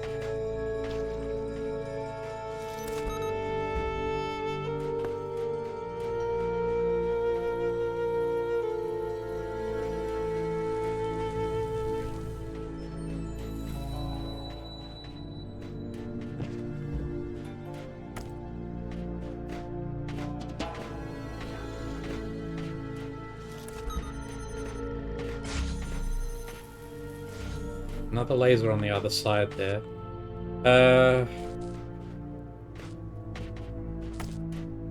A lot of stuff going on here. We can't do that. That's not allowed.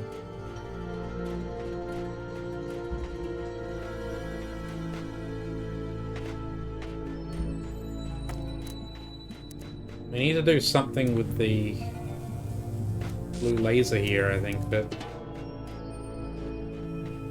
Well, we can... Looks like we might be able to...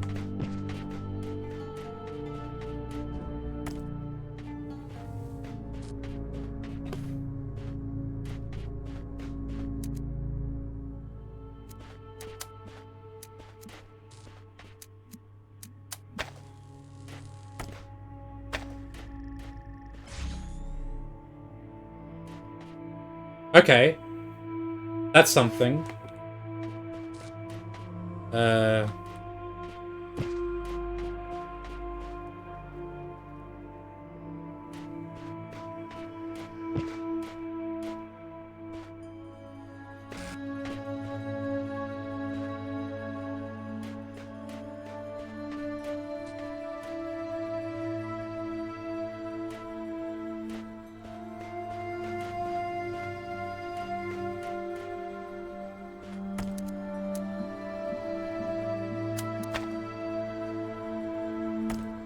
That lets us connect across.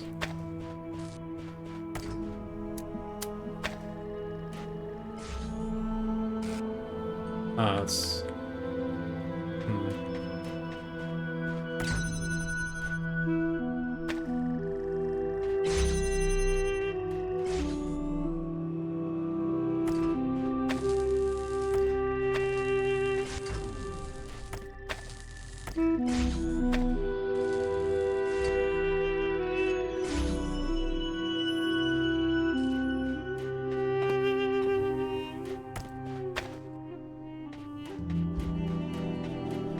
that help us at all?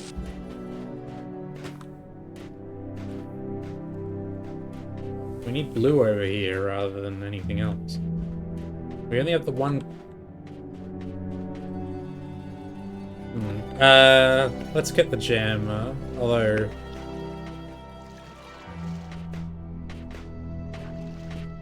We're not going to be able to do anything with it. If we do that, everything suddenly just breaks again.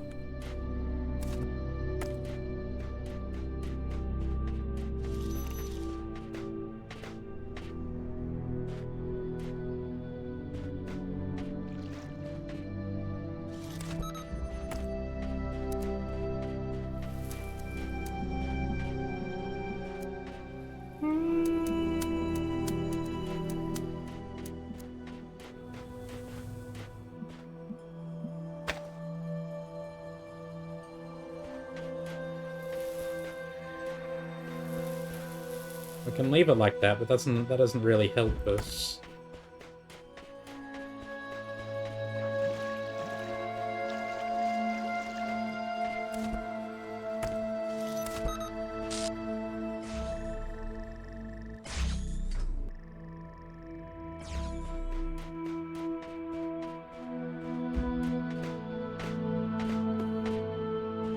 All it does is activate this thing that we can't really use. We can't even bring this through either. We need to get...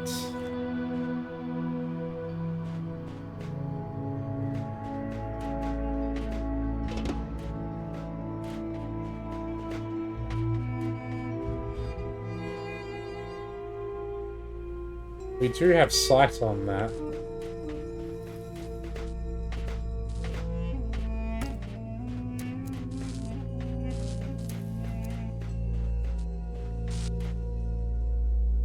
Do we? No, we don't. Yeah, it's over there.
Uh, yeah, now I can pick this one up, that's fine.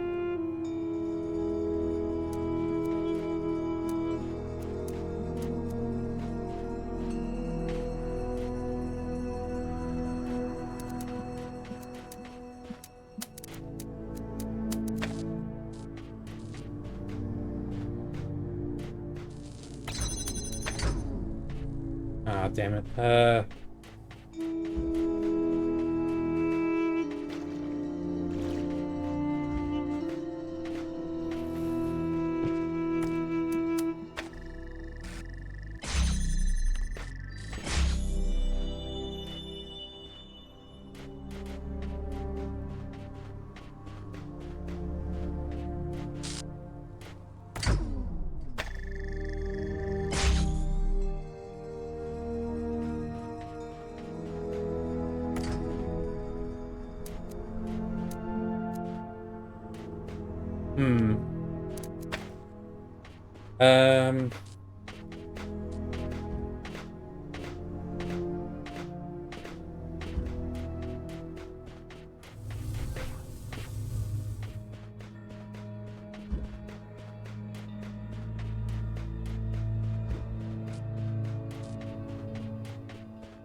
Okay, now we have blue through.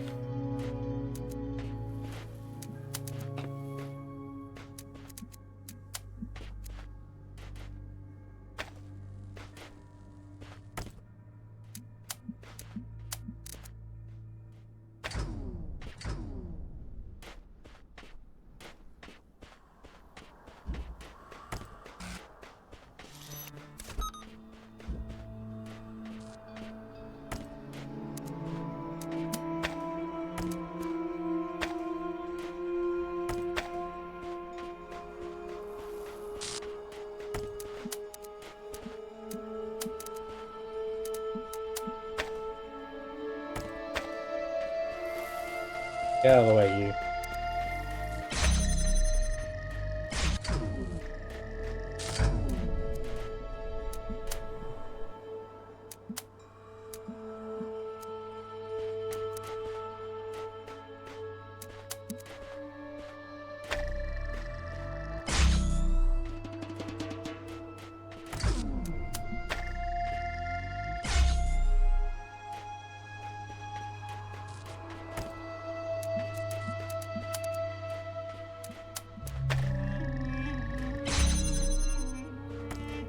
Cool, got the fan.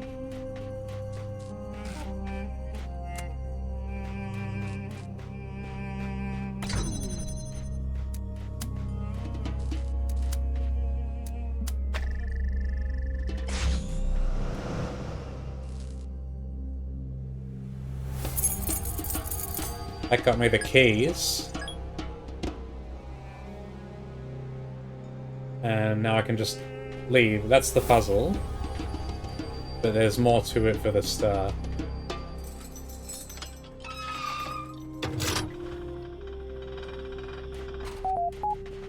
Mac, hello. See ya.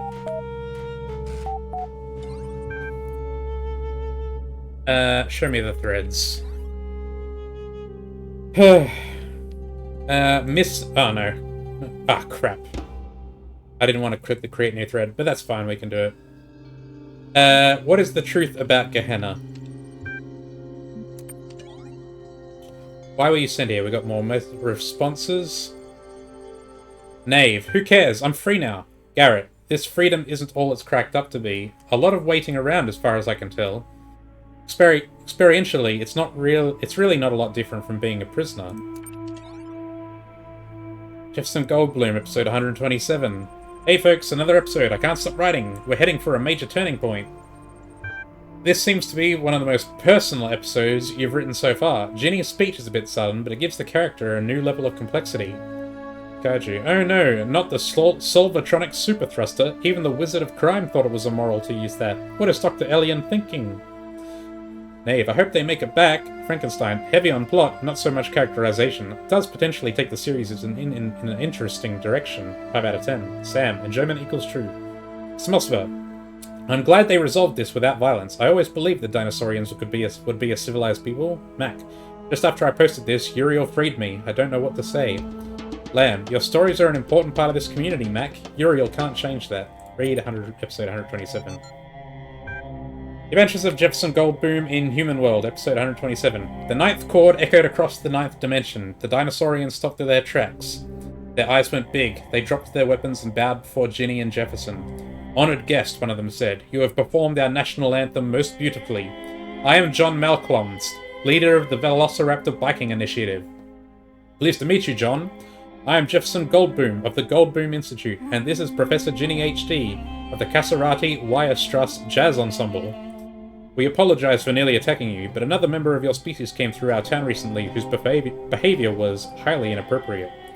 That would be Dr. Elian, my nemesis, Jefferson said. I have come here to confront him with his crimes and take him to face the law. So that is his name. He was a terrible scoundrel, but you will no longer find him in our dimension, my friends. He has escaped back to the human world, taking our most precious invention with him, the Solvatronic Super Thruster. It can be used to solve any mystery at shocking speeds. John Malcolm's eyes were full of regret. Oh no, Ginny said. With the Solvatronic Super Thruster, he can solve the ancient puzzle that protects the gate of the mysterious holomorphs. And with the holomorphic technology, he can take over the human world, Jefferson finished her sentence. This is worse than I thought. We have to do something. We have to go back. Jefferson adjusted his guitar. You're right, Ginny, as usual, but he's so far ahead of us. Can we make it?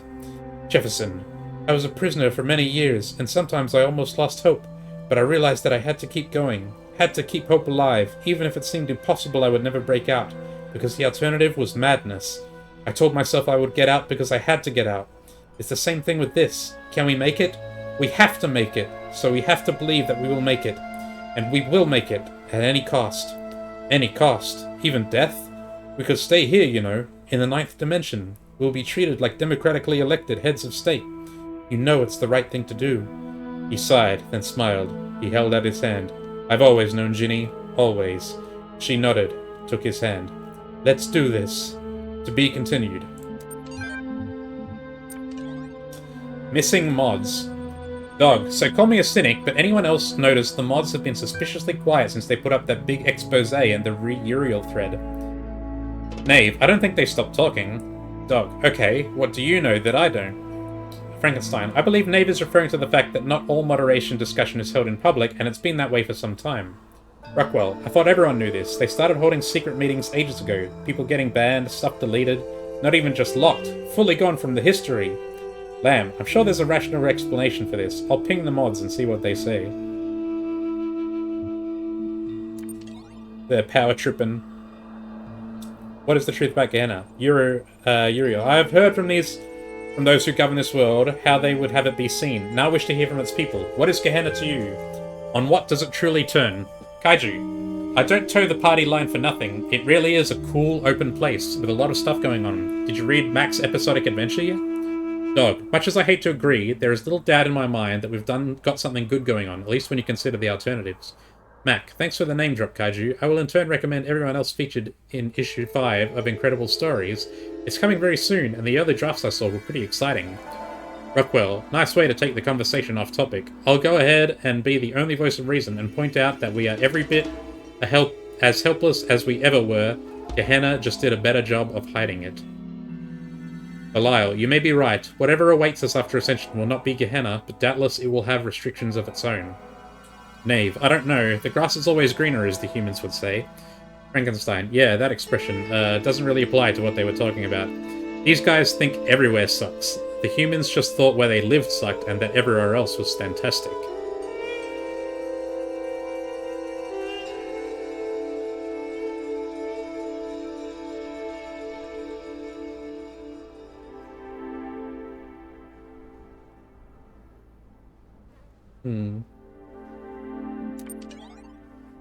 Mod discussion of the 327 urgent topics.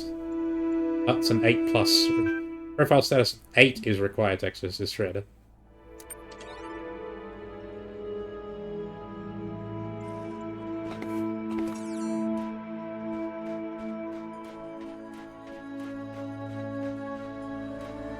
Uh... Oh yeah, that's gonna be enough to get the star. Okay, first thing I want to do is... drop that.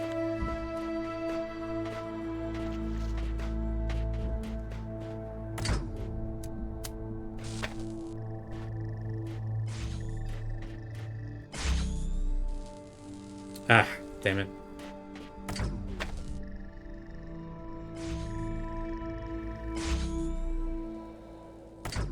Come on now.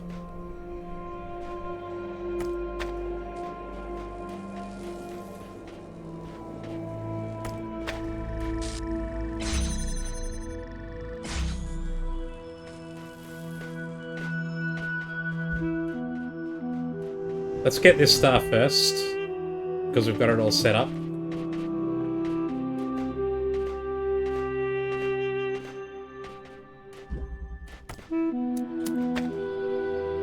Oh no, really? Oh, there we go.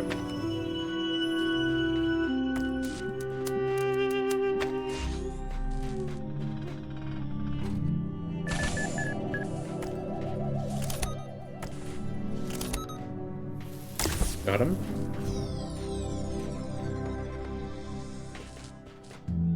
That's two. It's two more. That star in the middle, and there's that one over there. So we're gonna need a way to get...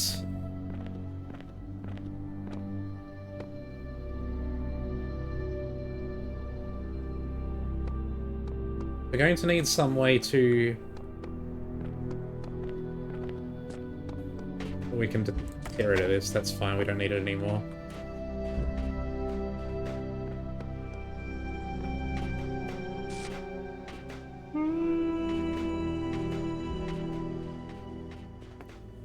We need red and blue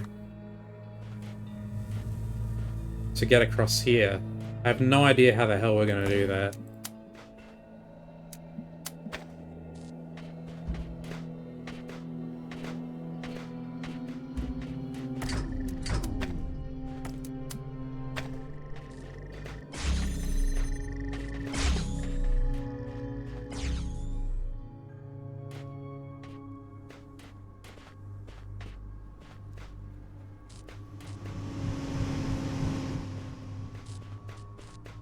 I feel like we would need to have at least one connector go across.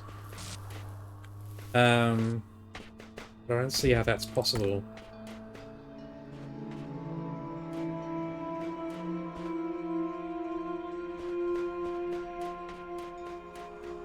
We need to open this. It has both the star and the fan blade. The fan blade, I guess, is probably going to be used for this star. We put it there. Something like that. But how we get to this is already a big enough mystery.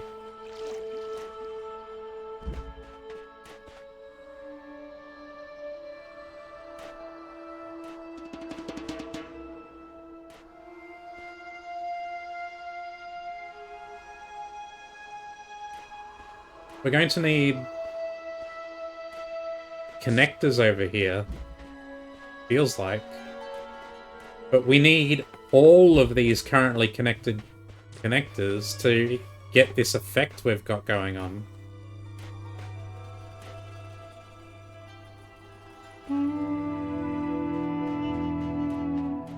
Sort of? Maybe? But we can put this here.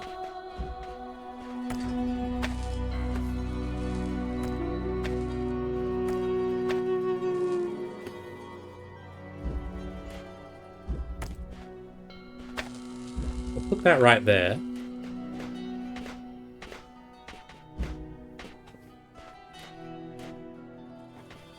Where'd I... Okay, I moved the jammer.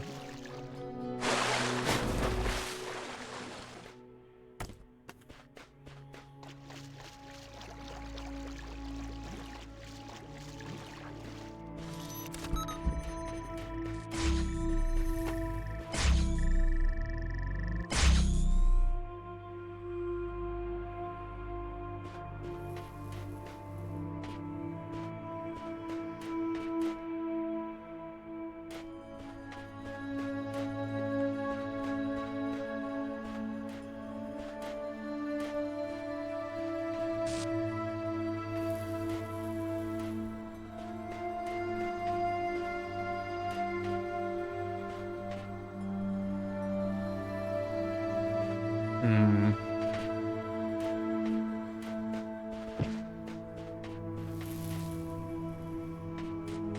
We need that one in the middle, or at least it feels like we do.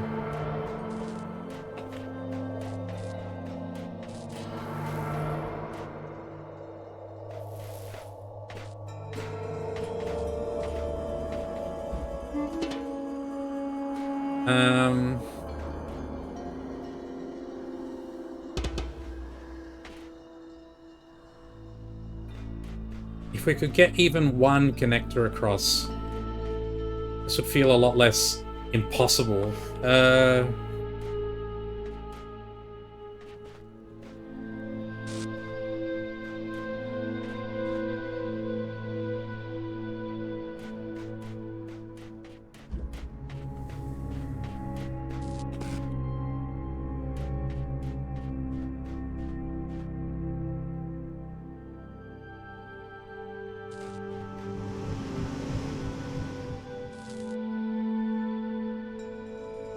Oh, we can grab it. We can grab it as we go past. That changes things.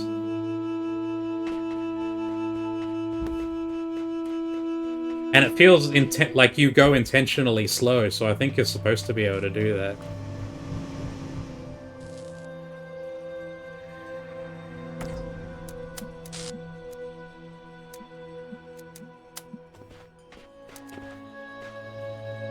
Oh shit, we're stuck in here.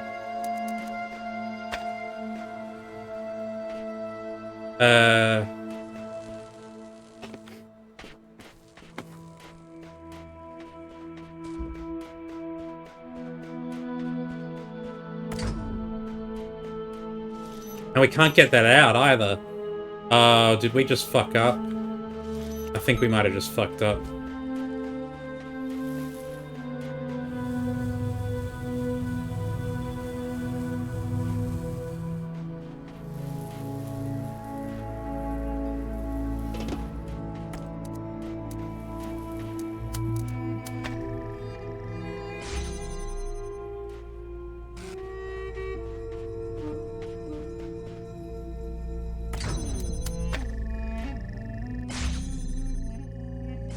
It gets that.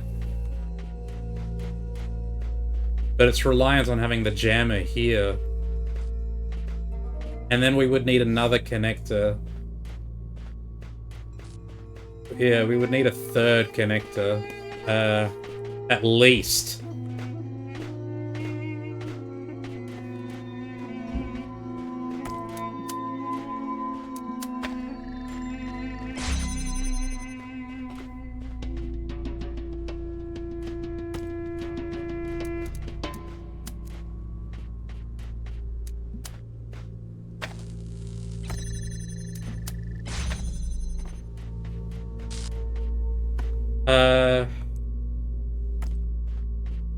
Hang on. Perhaps not all is not lost.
Hmm. How are we gonna get the red over?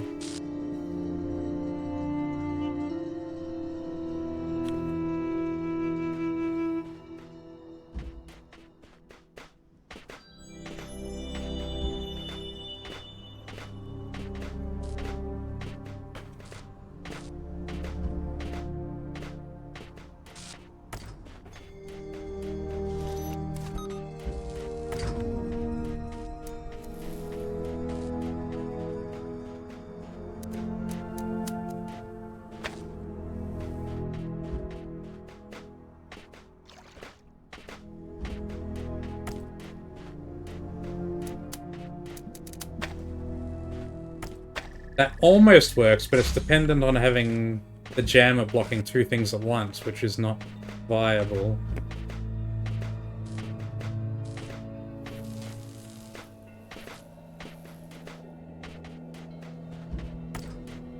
Like, we can have one or the other, but not both.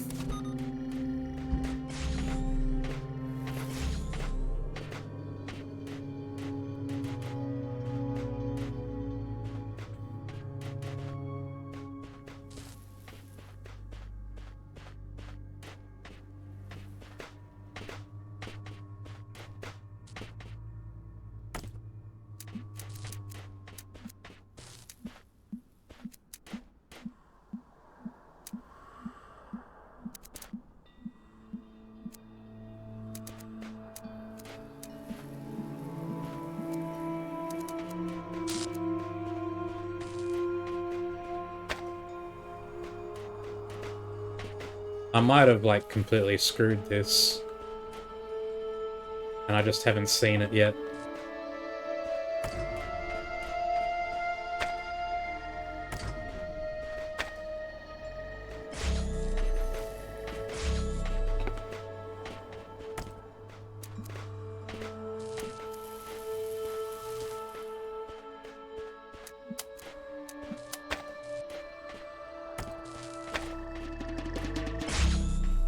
I can do that, but then I don't have...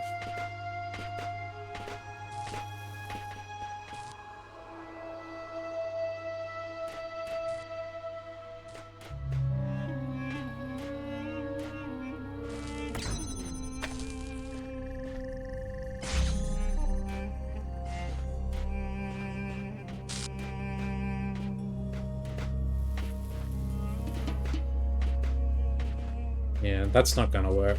Uh...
that's rough.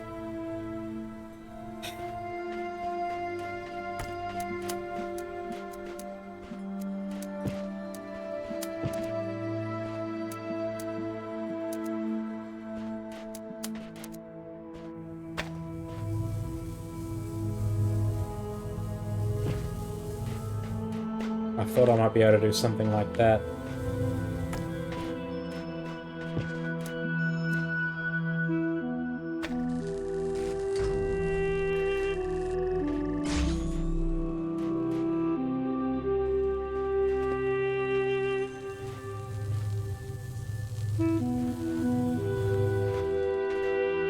This is really hard.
Don't see how to do it, man.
This is insane.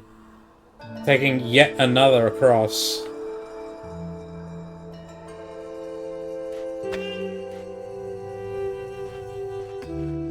But I'm just playing around now, I think.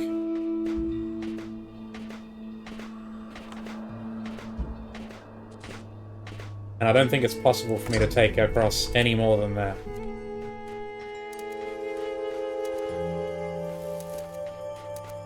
How the hell we're gonna get the red over now, I don't have a clue.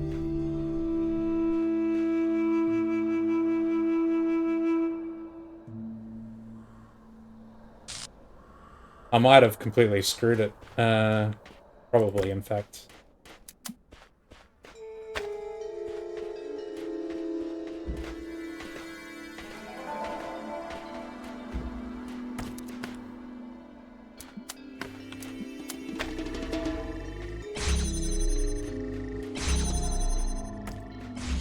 We technically have enough, it's just...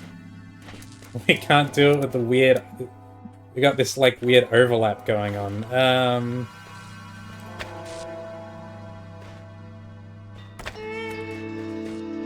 There's the jammer.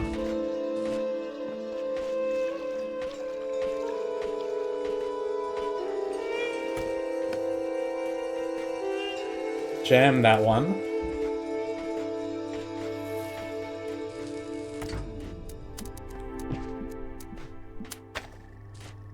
Oh, this might work. In fact, it does. Hell yeah!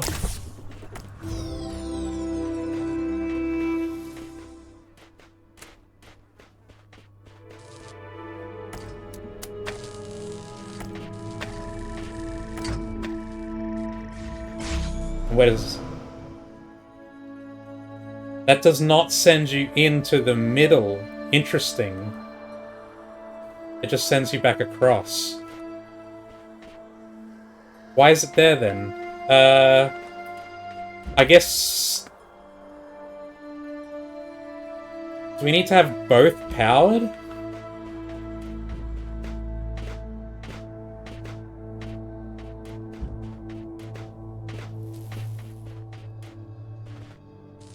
We don't need to worry about that now.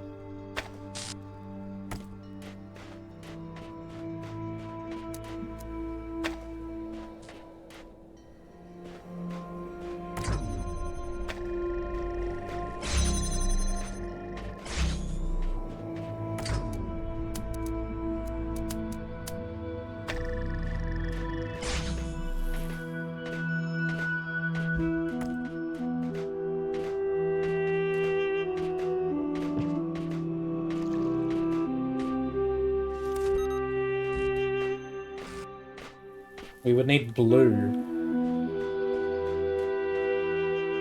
That's not possible.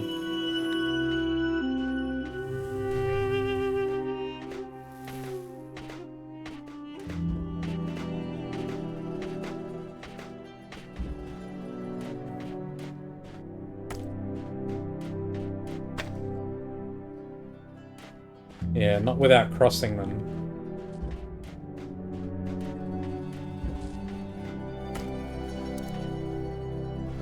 It does let us take... We can take one back.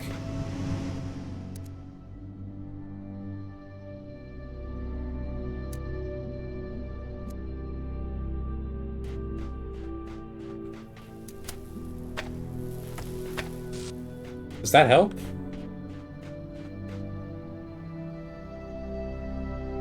No.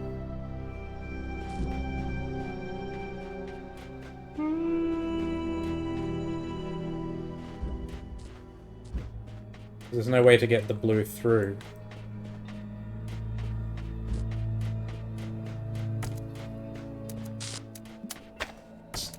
Interrupts.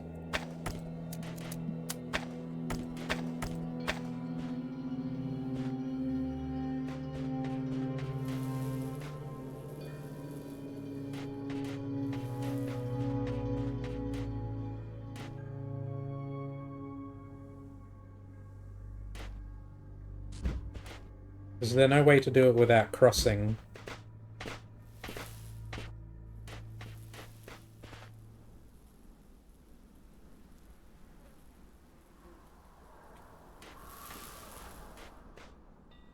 My feeling is that we need to have both fans going, and then that will somehow cancel out in the middle and make you fall in and get at the star.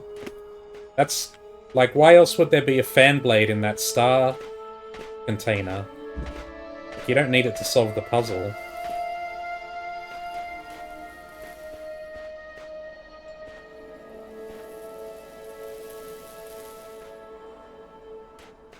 I can't reset now, man. Not after how far we've come.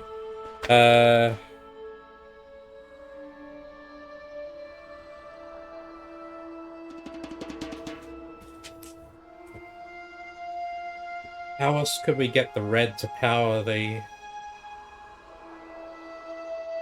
fan?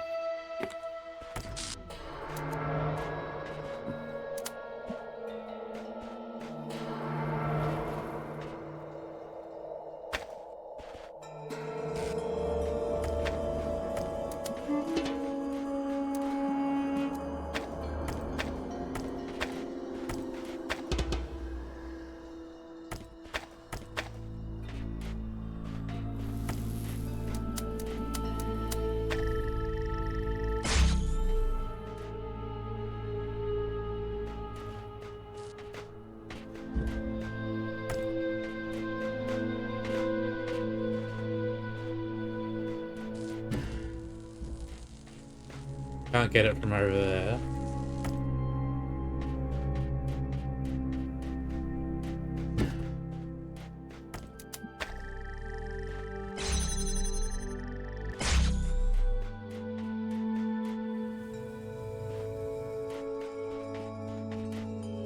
One, two. We would need 3 to get it through.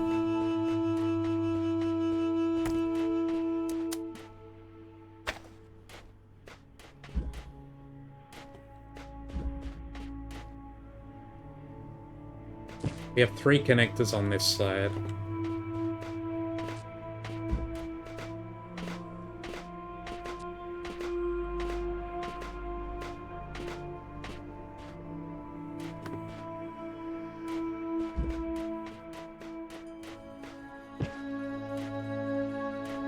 We would need at least another 2 on this side.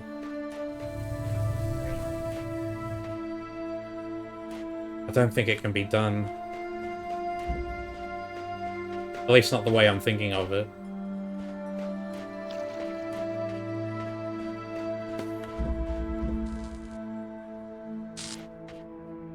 doesn't seem to be any way to change the elevation of the connectors.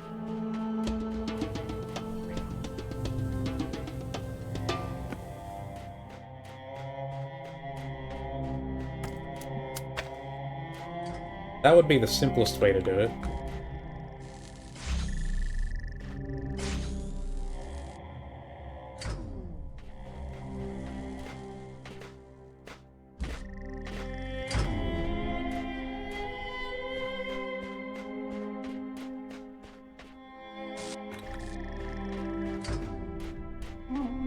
If only I could, like, get a slight difference in the height of the connectors so the lasers could go over each other. Instead of crossing.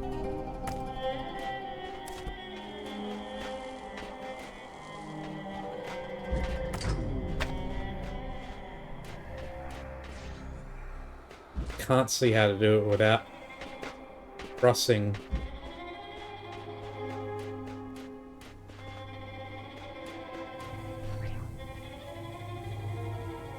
Yeah, it requires too many connectors.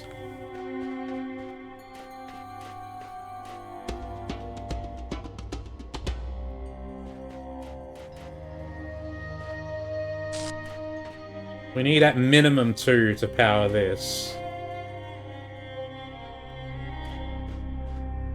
Like, unless we could somehow set up the floating one again.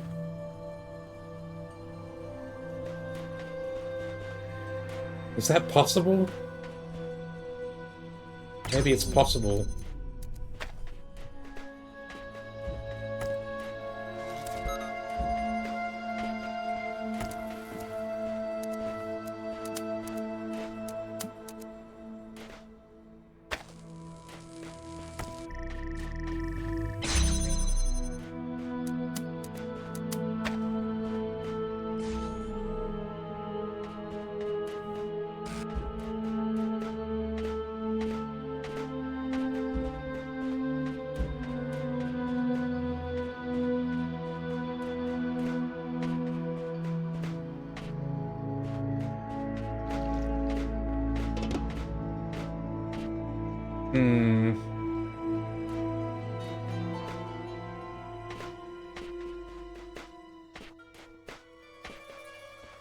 No, I don't see how to do it. Because we need 3 minimum here.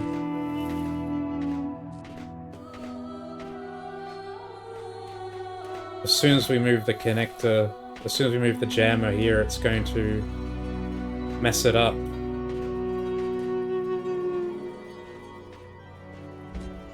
We can do this.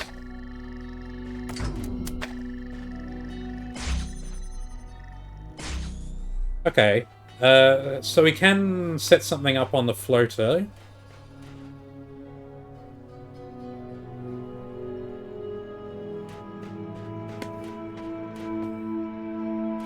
I have to think about this carefully.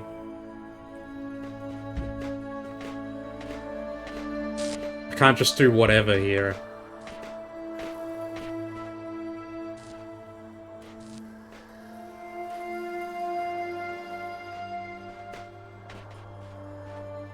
Although it doesn't seem you can directly hit anything with the thing that's up there.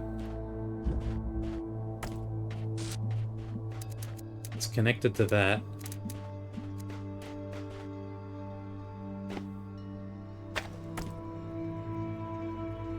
Maybe I should just leave it.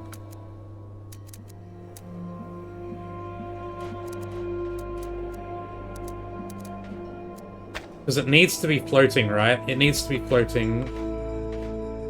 But I need 3 here for it to be floating, and then I need 2 here to power that one, and...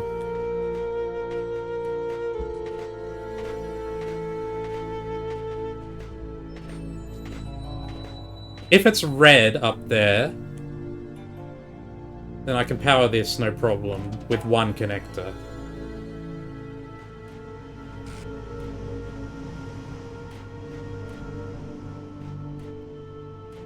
Likewise, if it's blue up there, I can power it with 1 connector. But I need 3 over... Oh, wait, if it's... If it's red, I can power... I can make it float with only 1.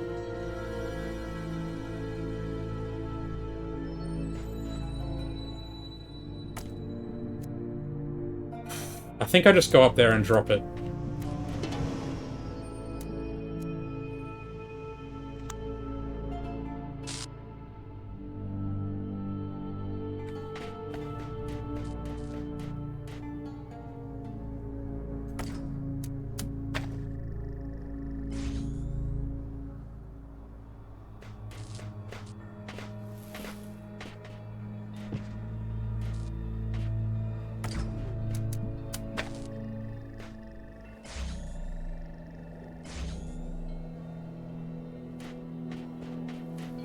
So now technically I have this.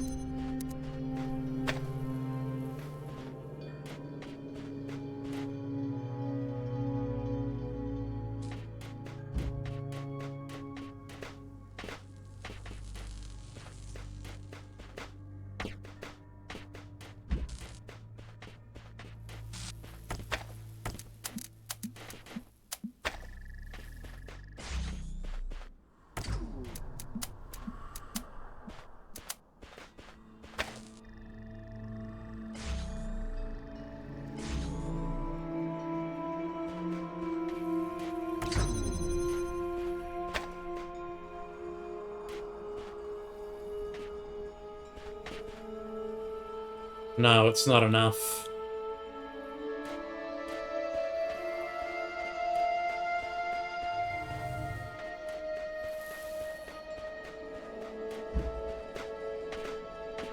Or...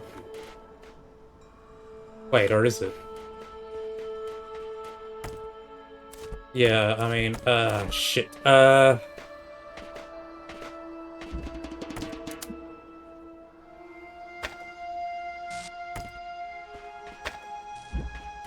I need blue here.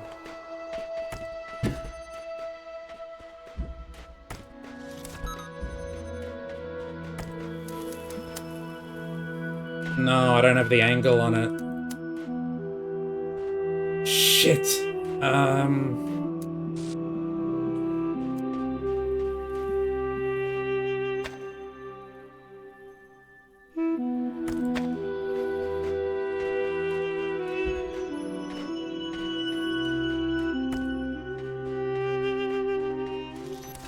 How many connectors do we have over here? Just 2.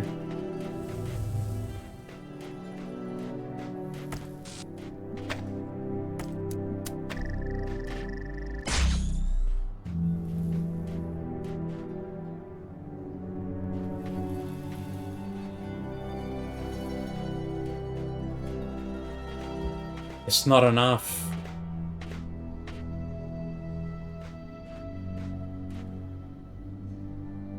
It's not enough, man.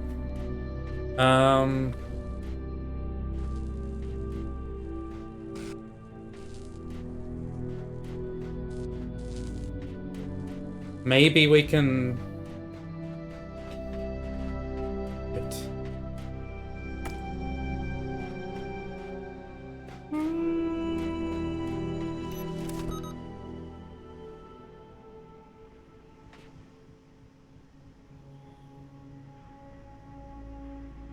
I think we need to connect that to the red laser here.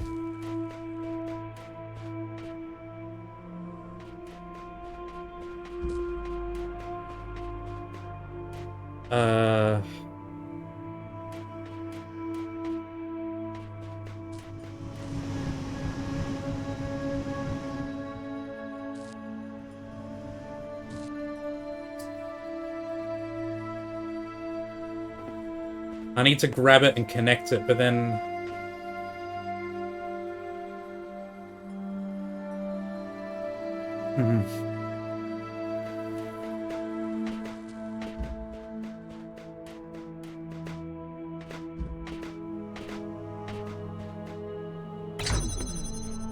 No, you can...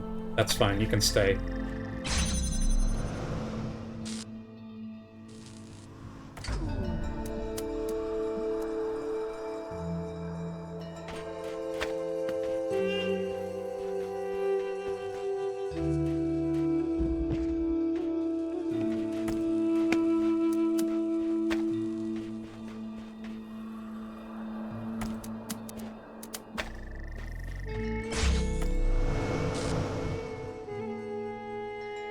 Oh no!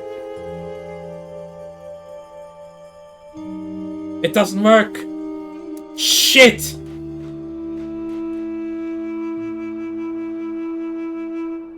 Shit! Okay. Fuck.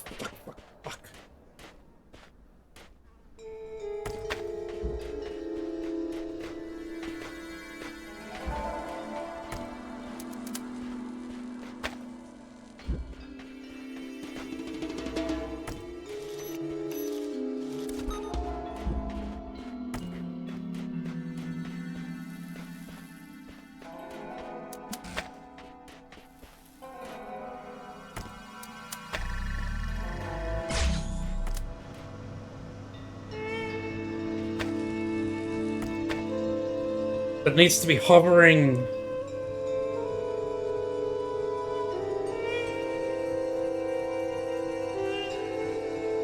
Shit!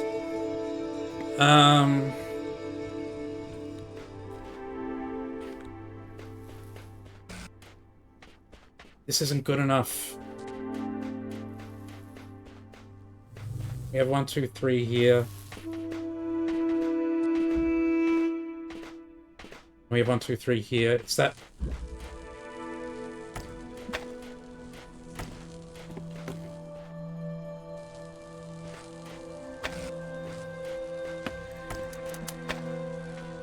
There's the jammer.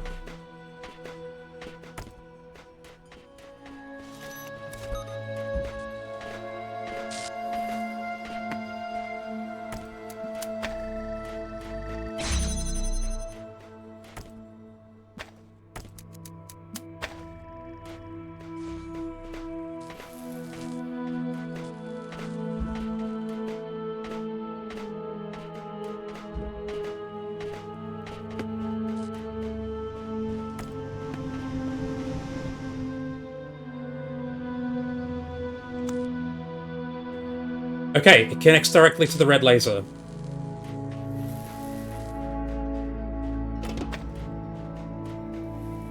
Okay. Okay.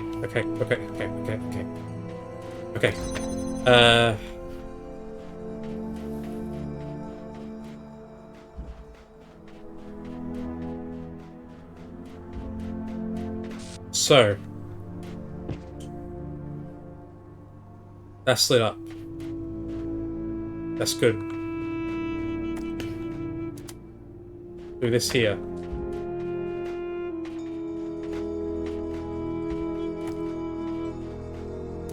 That like that.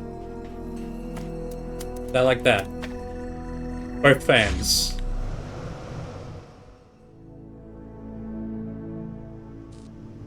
That didn't work. We're stuck now.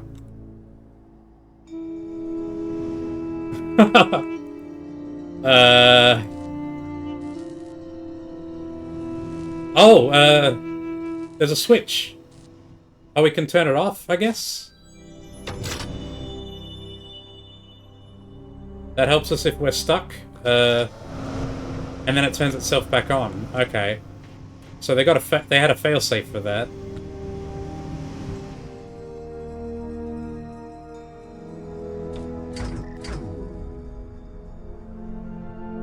We can grab the block. Does the block help us? And now that we've got the block, we're pretty much fucked in terms of the floating stuff. We can't get it back to how it was. But we can get the block out. Oh, we can't take it out.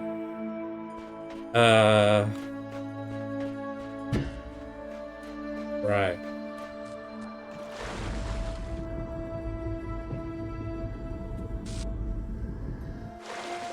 Man, I thought getting both fans going would be the end of the puzzle. Hold X. It's even giving me the reset saying, you've fucked this puzzle. Good going, nerd.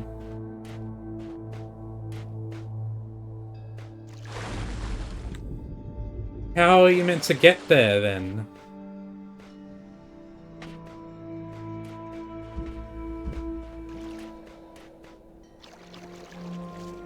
guess we have to reset. Well, let me just look at it again.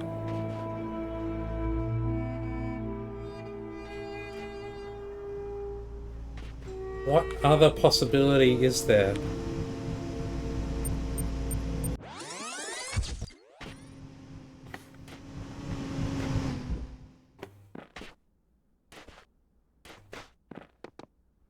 How can we get there if neither fan deposits us on that platform?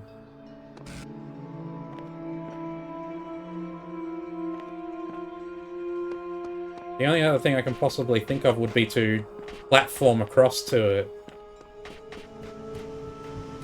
Oh shit, I'm overdue to feed the cat. Okay, so I gotta take a little bit of a break. I'll be back in 10 minutes or so.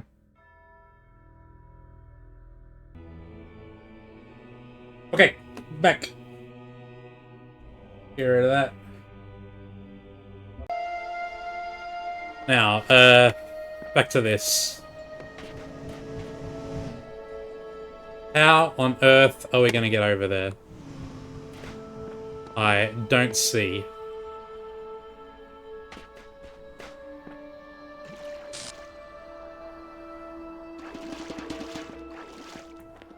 We could grab the block and then drop it as we're going over. And then maybe put it here, and then we could jump over.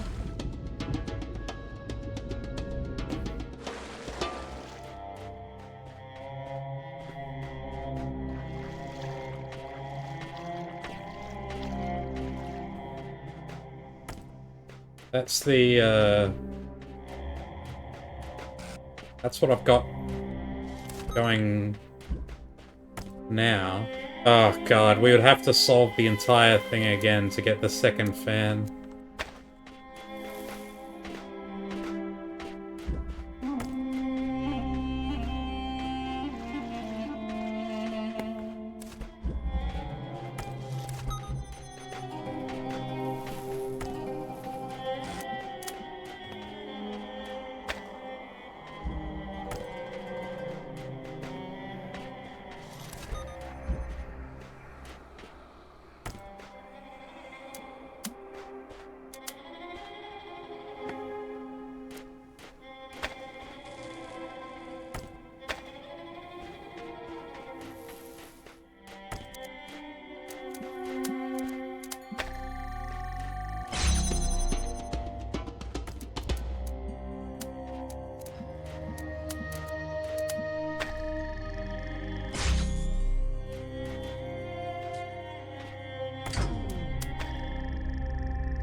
This is...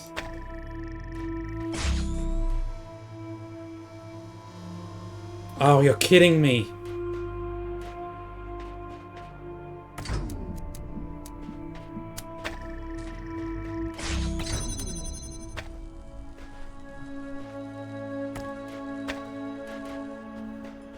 God damn it.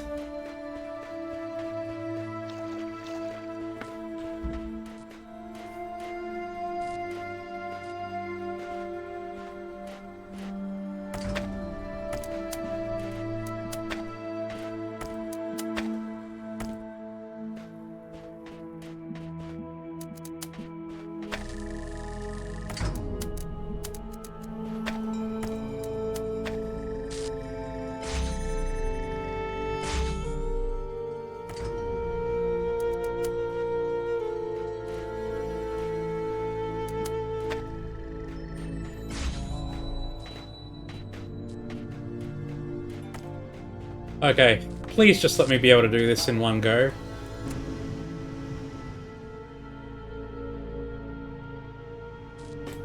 Damn it, man!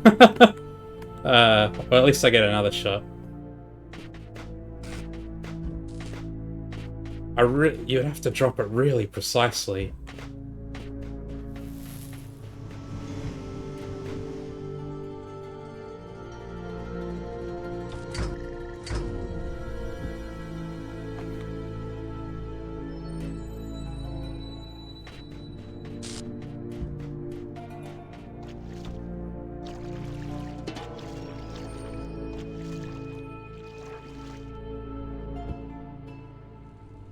No, it's not enough.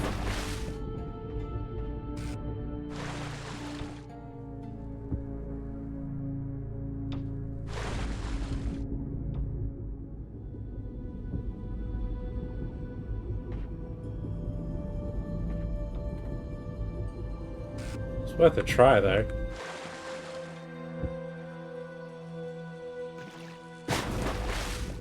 Is there any other possible angle I could go with for the block here?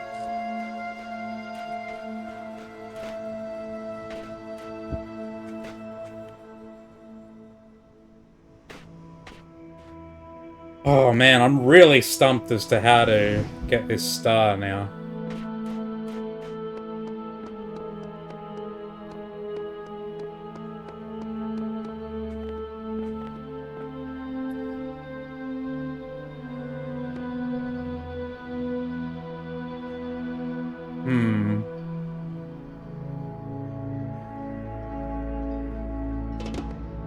I don't see...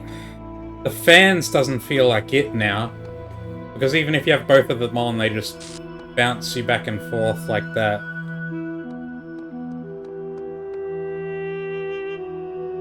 Turn off the alarm.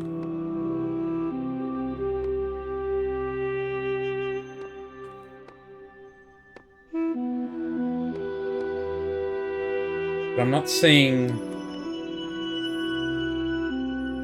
anything else I could use to get across.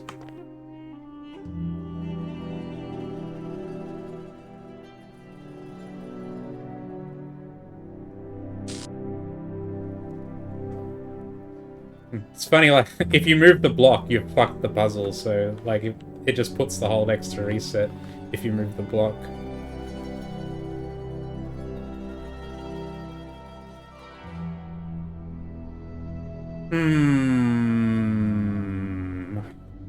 What else could it be? Somehow being able to get the block out feels meaningful. And yet, I cannot see any other possible way to use it. I can't even imagine how to get over there.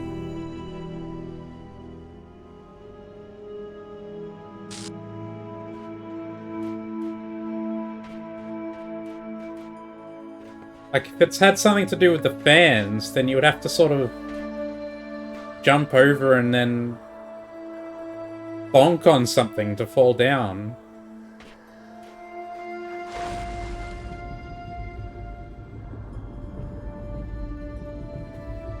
There's nothing hidden under here, is there? Not a switch or something? Hard to see in the water.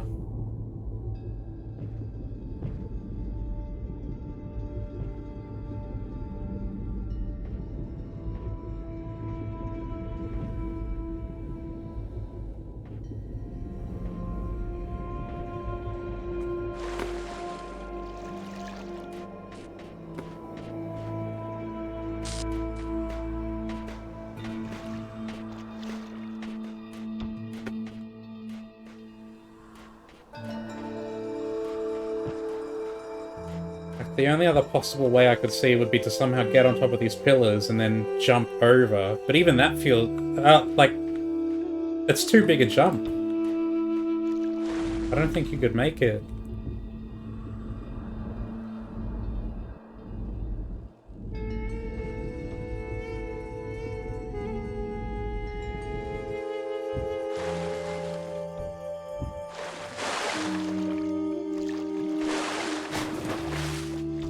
How?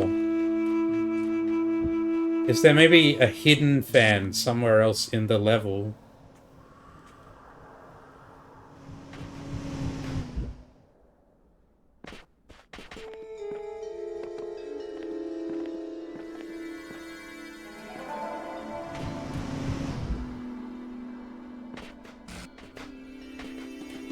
The only other thing I could think of. Some fan that just deposits you right at that spot.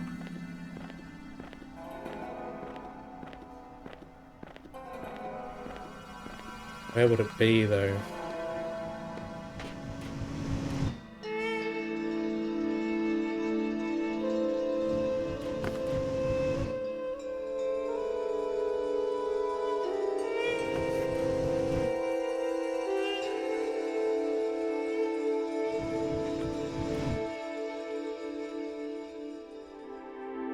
I'm just trying to look over the level, see if I can't see anything that might give me a clue.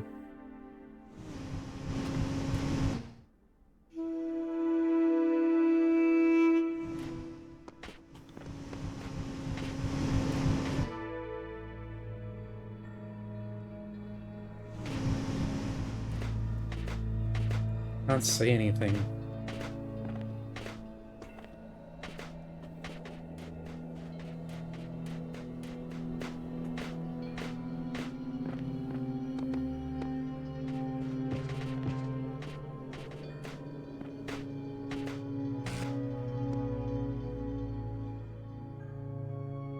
What could it be?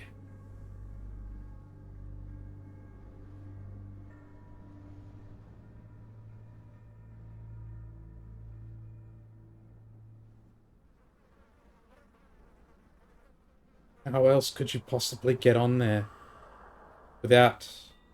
Doesn't seem like platforming is possible. And the fans inside the puzzle don't seem to do anything.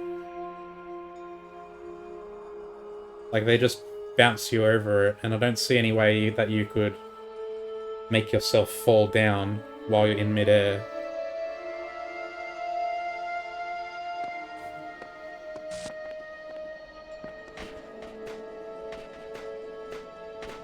But then the only other thing would be to somehow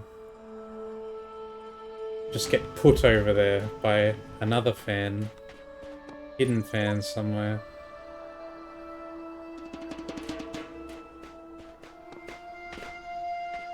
But I haven't seen anything like that.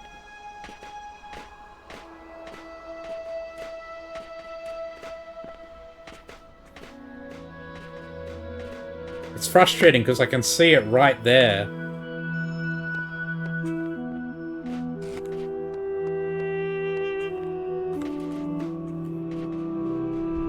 But I can't do anything.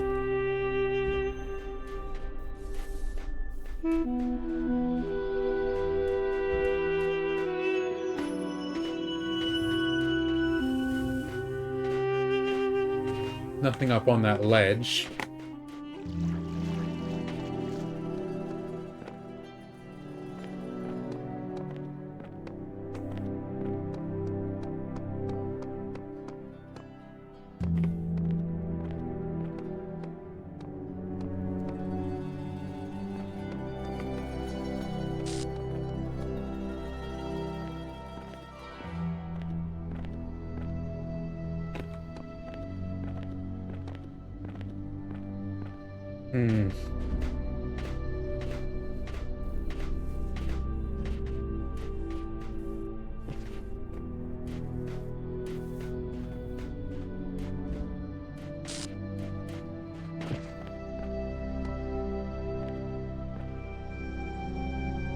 I'm really stumped. Like, I feel it has to be something I haven't found yet.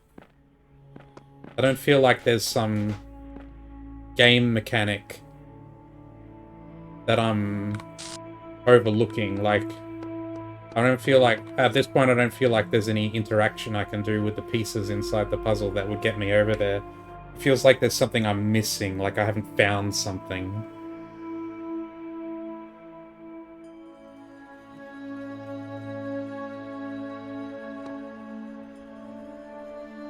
Like, the most obvious thing would be a fan that just flings you over there.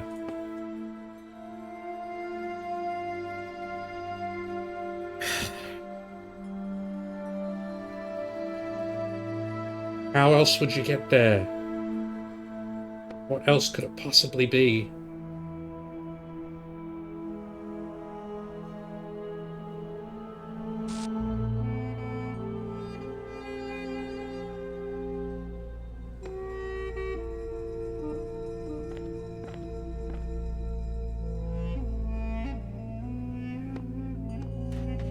The only thing I could think of would be like a switch that makes a platform appear or something.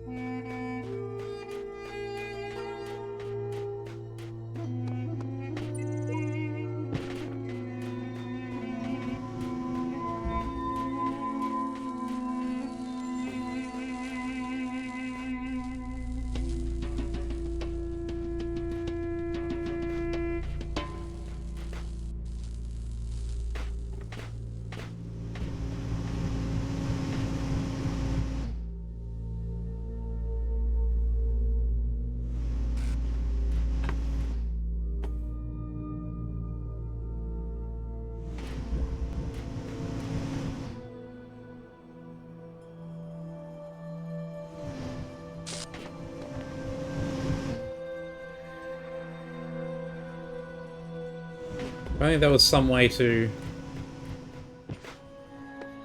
just stop all your momentum and just fall straight down.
Oh, it's blocked slightly.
just going back through every step now.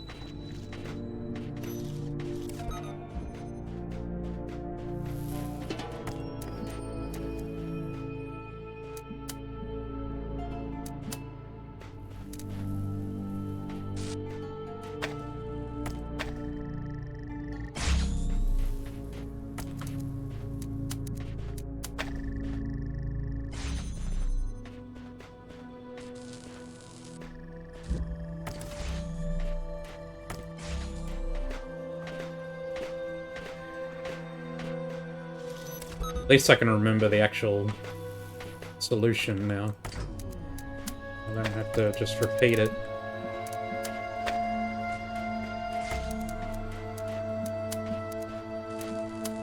No. Wrong one. That one.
The fact that there's this off switch here is really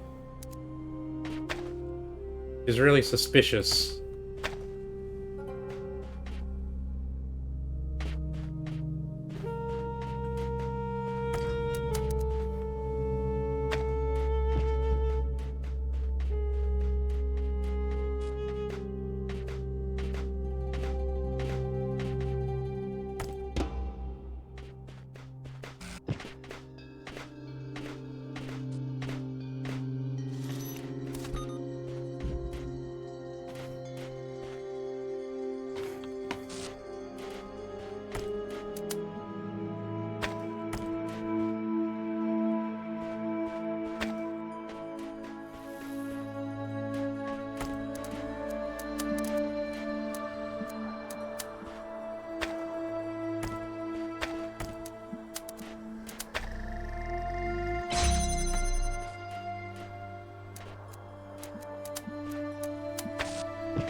Really no way I can see the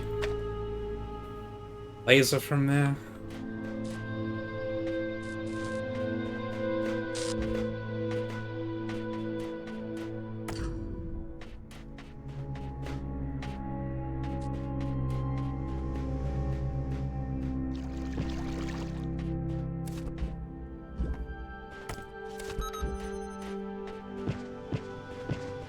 No, there isn't.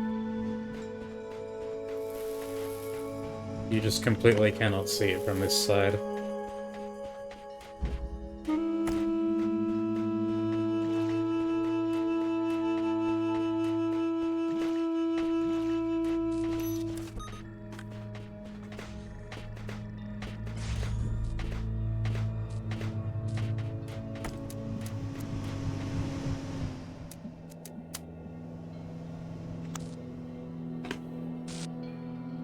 That works, though.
That's both the fans on.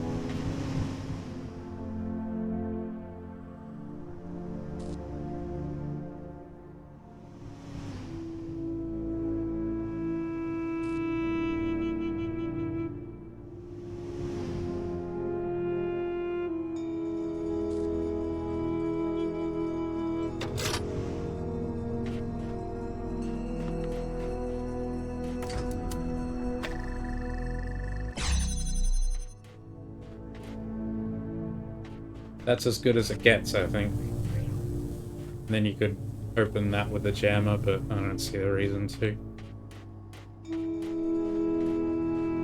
Considering how difficult it is to do this, it feels like there's some purpose to it, but I can't possibly see what it is.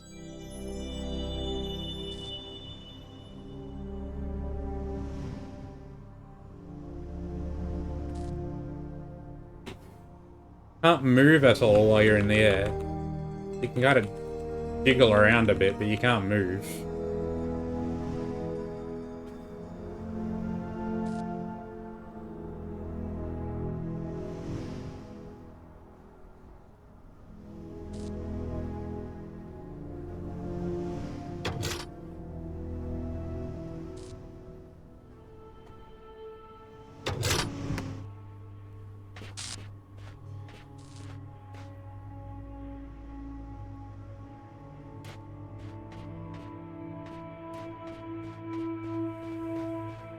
Surprising that they actually accounted for the possibility of you turning both fans on and getting stuck like that.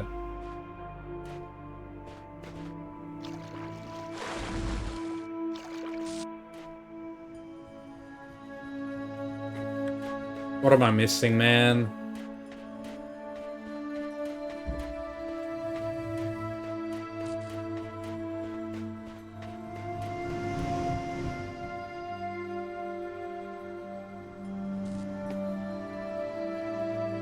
If I move the connector, everything breaks.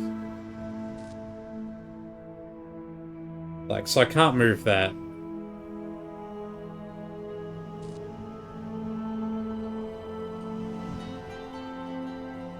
There's no way you can, like, jump onto the box as you're going through the air.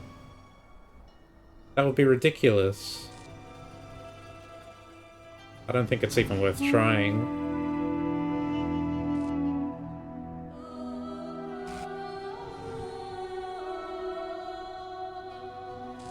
It's right there, man. It's right beneath me.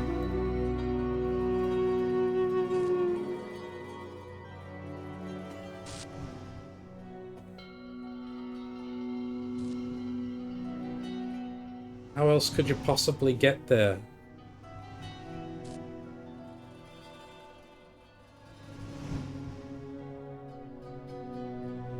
I need some help, I think. I would at least like to know if it's something you have to do inside the puzzle, like what I'm doing now, or if it's something outside the puzzle that you have to find.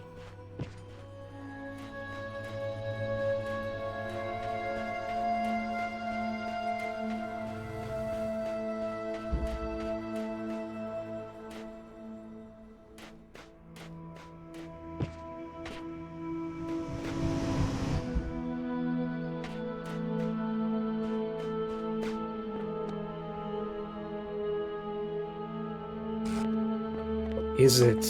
What is the answer?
You can't stand on these rocks. You just slip off.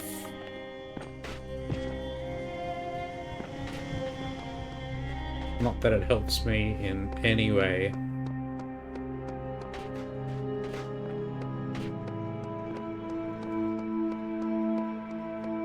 Like, we still have the jammer. The jammer's not doing anything, but that's not going to help me in any way here.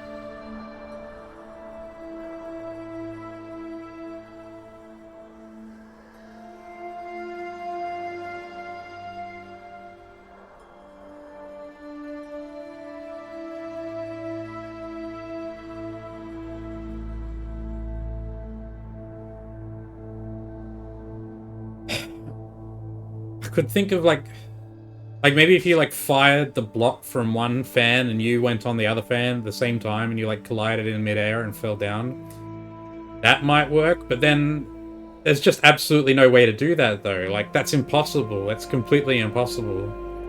The block needs to be there for you to even power both fans at the same time.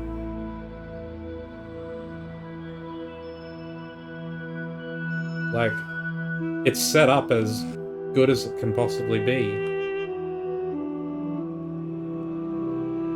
I can't even take the jammer into these areas because of the purple walls. But even if I could, like, what would be the purpose of flying over with the jammer? I could jam that and then it would just screw the puzzle.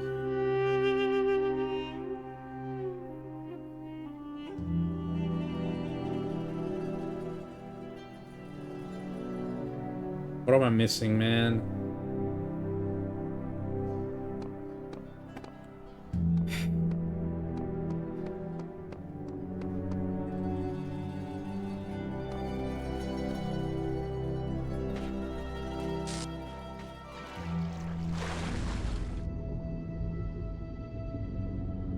I feel like I've looked pretty thoroughly under the water here and there's nothing here.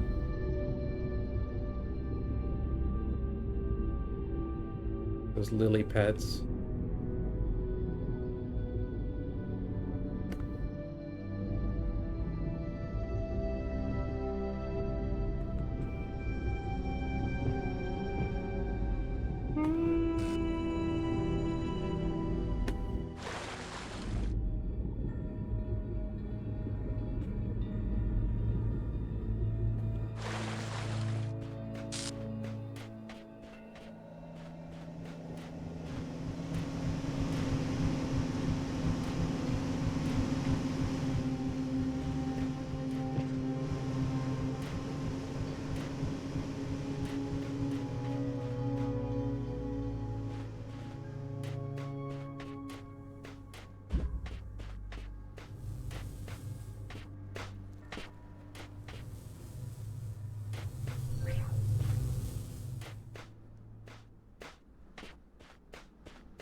Being flung in is the only thing I can think of.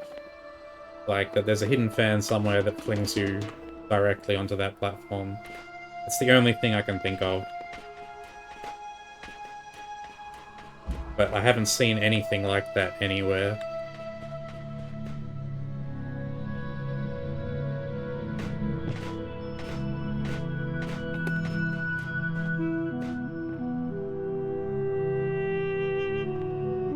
Nor do I see any possible means of getting anywhere like that.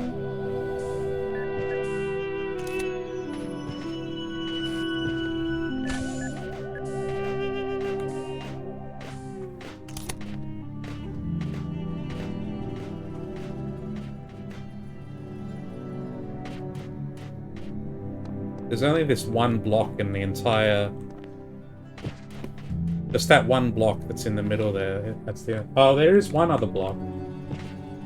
That's in the puzzle on the opposite from here.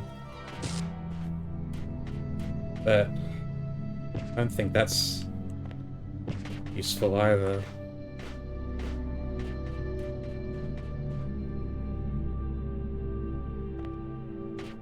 Yeah, that's futile, I think. It's never really anything that requires, like, tricky platforming. Or, like, glitching into the outer boundaries.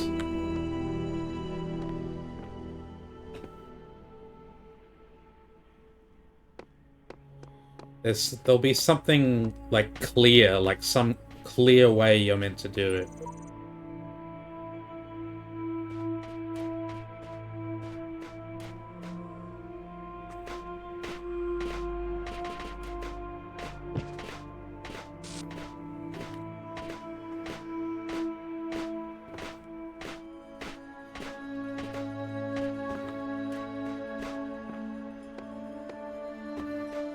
There's this kind of, like,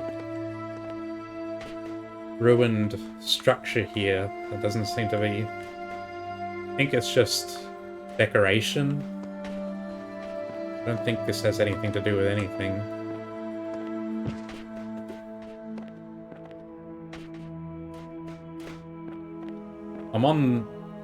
I'm close to giving up.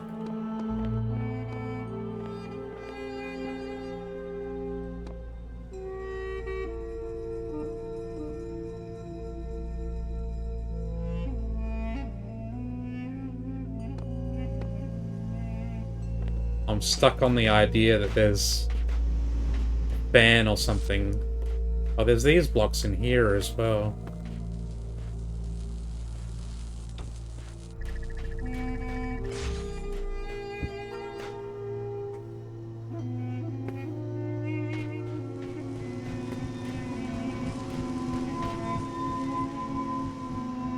They've carefully crafted this area so that you can't take blocks out of it.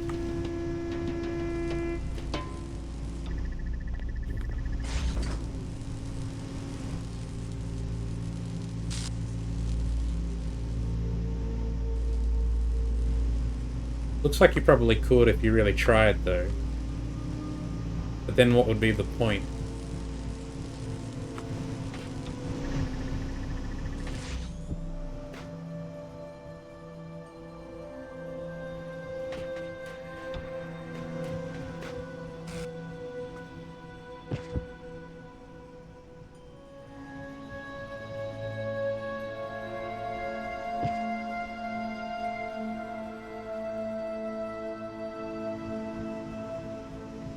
Can't grab that block from here.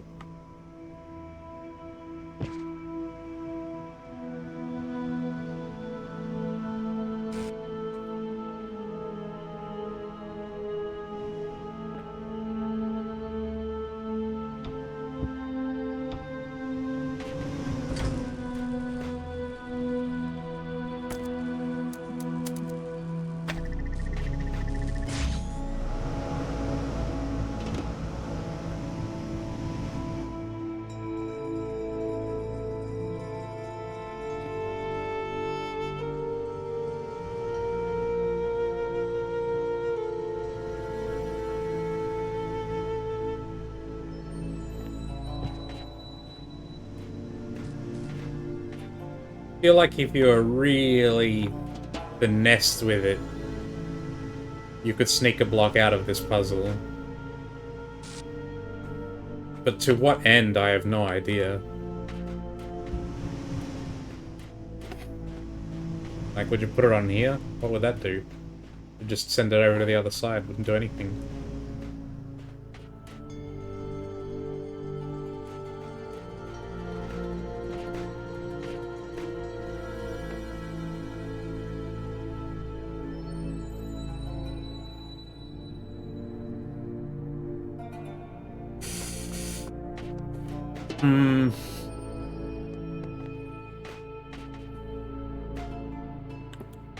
My mind is cooked.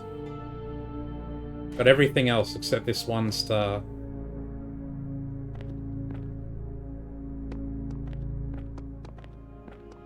I'm not seeing any way to get at it.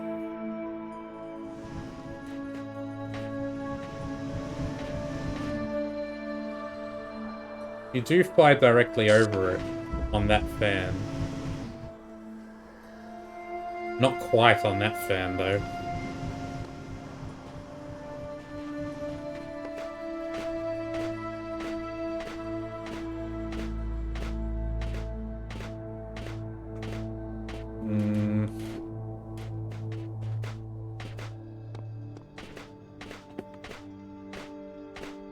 Like, what I'm imagining in my head is somehow having a block go off one fan and me go off the other fan at the same time and having us collide in midair.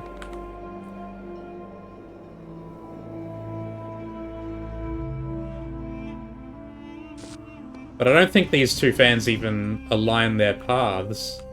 They're slightly different. The two in this puzzle do. They're on the exact same path. But the only block in there can't be moved. Or rather it can, but it fucks the puzzle. Prevents you from having both fans on at once if you move the block.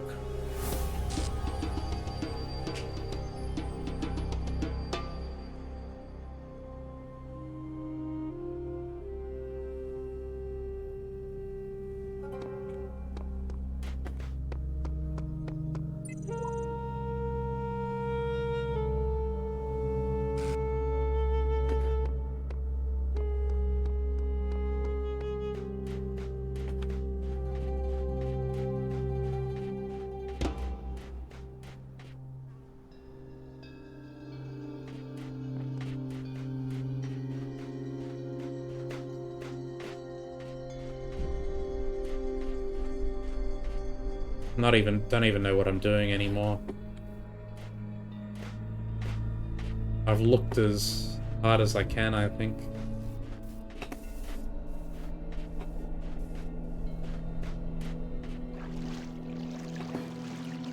There's nothing else in this level.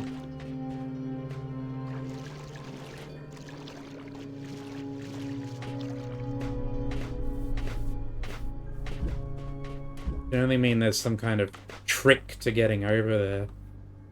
I don't see it. I don't see the trick.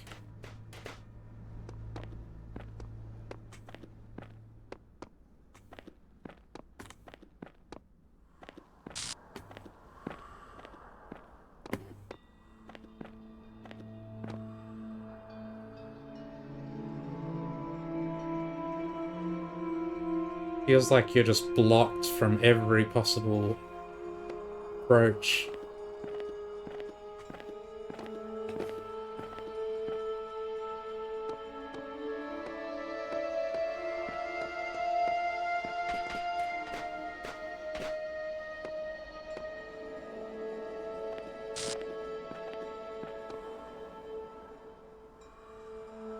There's nothing on top of any of the pillars or anything that I can drop down onto. Nothing over there on this set.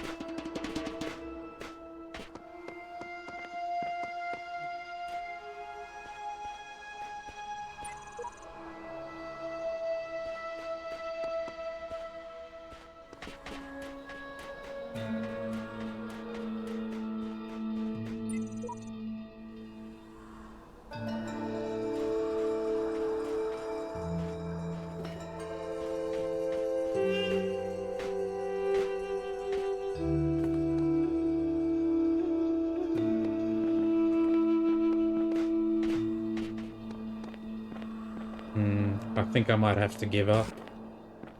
Because I don't know what else to do.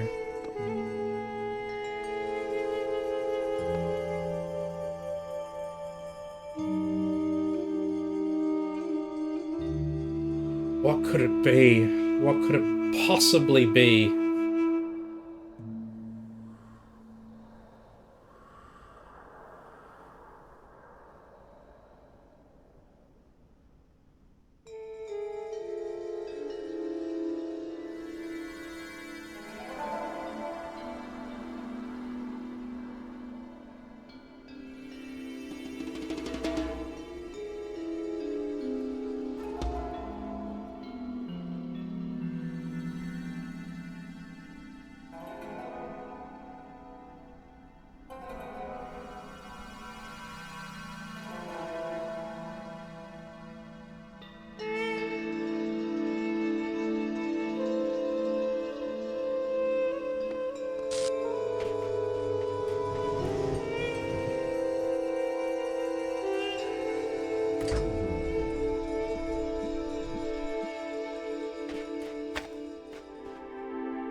That's fucked it up as well.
You can't do anything with the block on its own.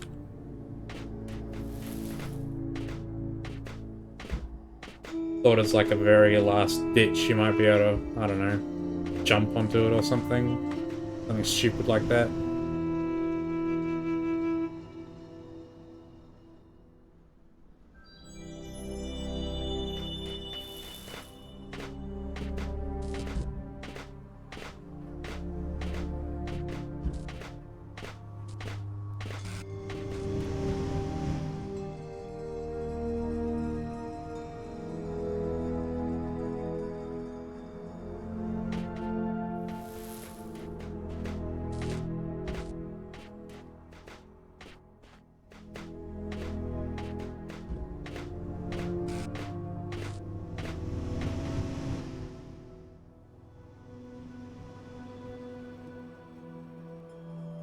And taking it doesn't, like...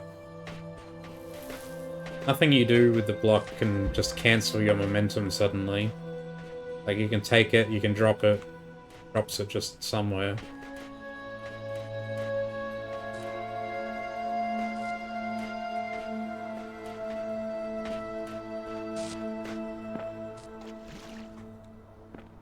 Grabbing the block and jumping wasn't it either. There's nothing... There's no way you can jump... place it to jump across to.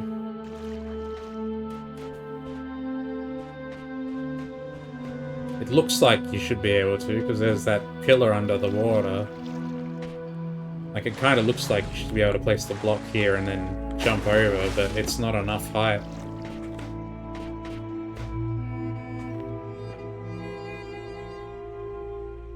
If you had a second block, maybe you could do it.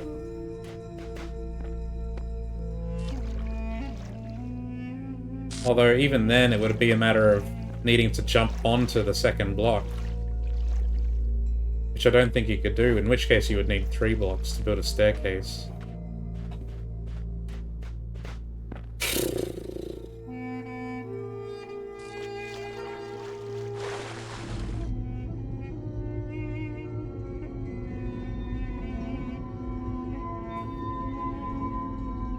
I got nothing, man.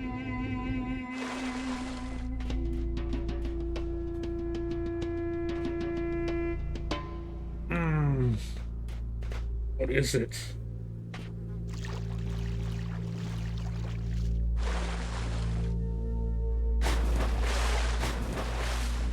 That's just a texture.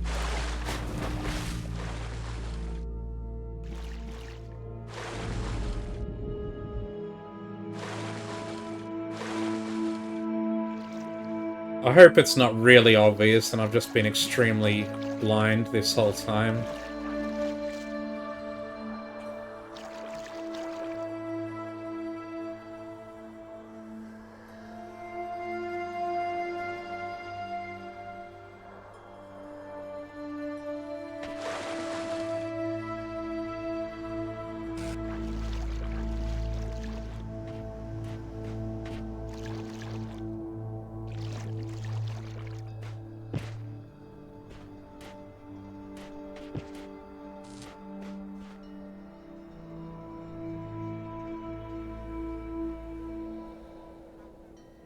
What could you do with the block? Can't do anything.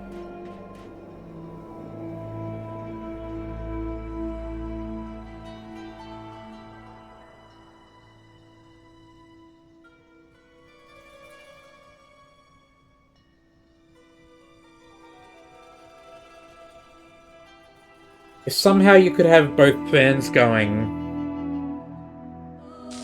and you could have the block out, then you could have the block sort of bouncing between them, and then you could get up in there and collide with the block. But I don't see any possible way to have both fans going and the block out. Because you would need the blue from there to power this, and then you would need the red from here to power that one over there.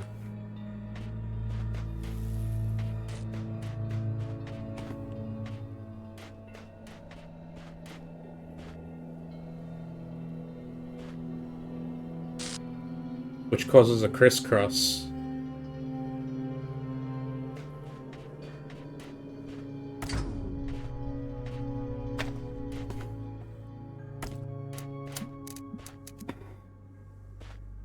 Could it be done? Is there any possible universe in which where that works?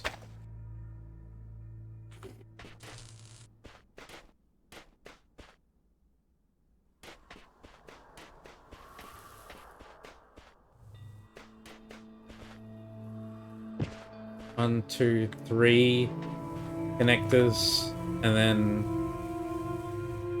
bring the red around here, and then you would need 2 more.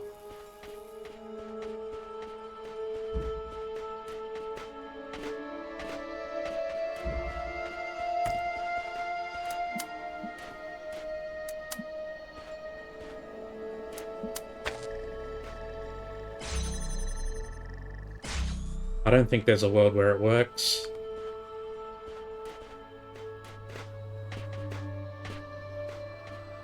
And then you would somehow need to get the blue over.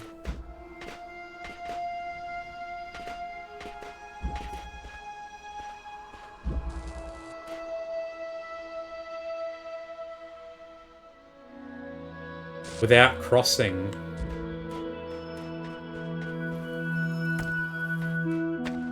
It could, it would be possible.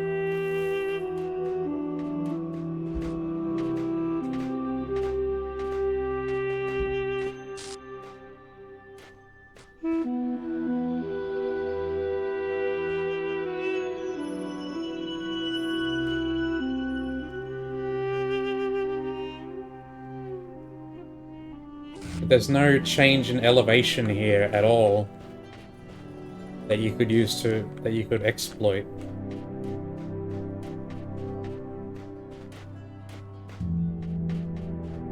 The only other way would be to somehow have the lasers come around like that. But that would require more connectors than you have. You need 3 to do it like this, and you need a similar amount to do it the other way as well. There's 6 connectors and you need all of them. There's 2 over there. 1, 2, 3, 4, yeah.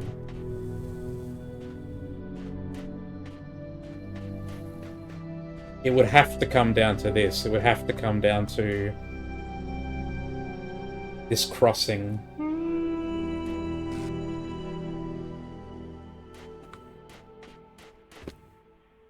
You could do it with the block. Like, you could use the block to get the height needed to do the cross. But then that would defeat...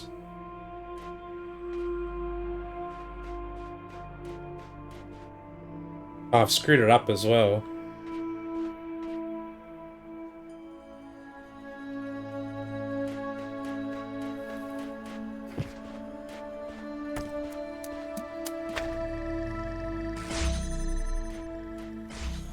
Okay, now I can get the block.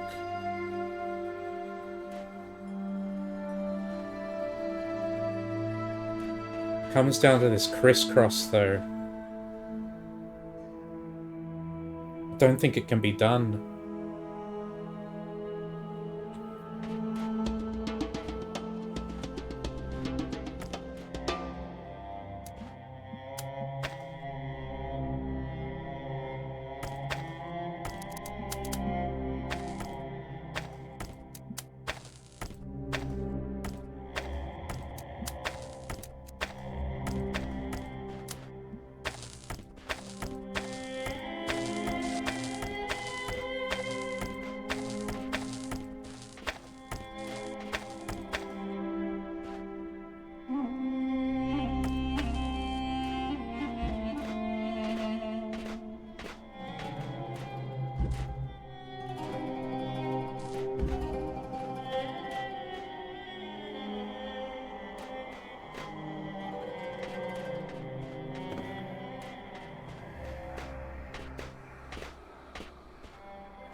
If you could do the crisscross, then my idea does work.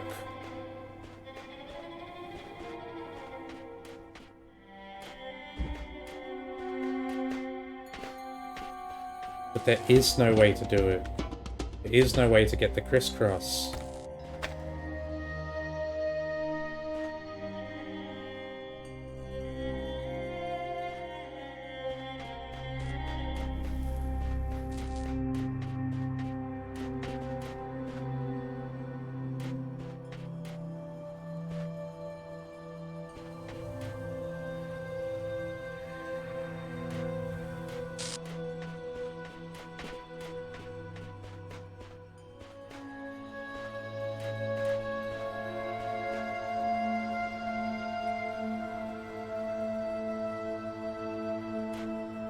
One, two. Yeah, 1, 2, 3. This one. That one. And then they would need the same 1, 2, 3.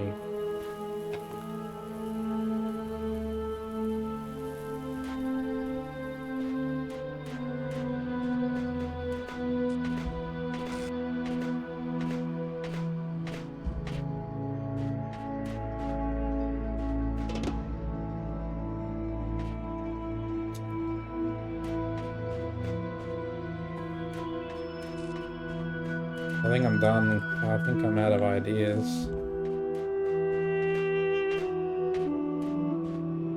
starters, we would need a second thing on the other side here.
It just doesn't make sense. It just doesn't work.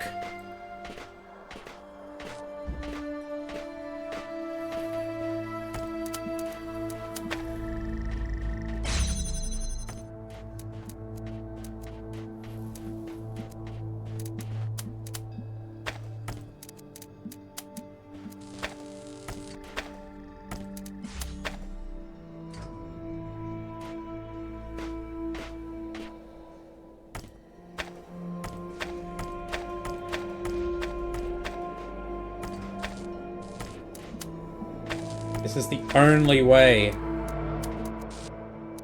It doesn't work.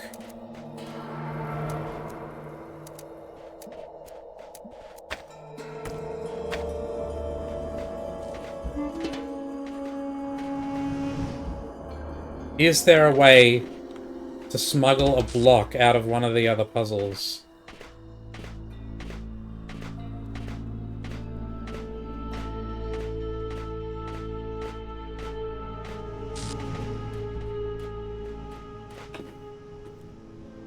How could it be done?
Come on, let me get up.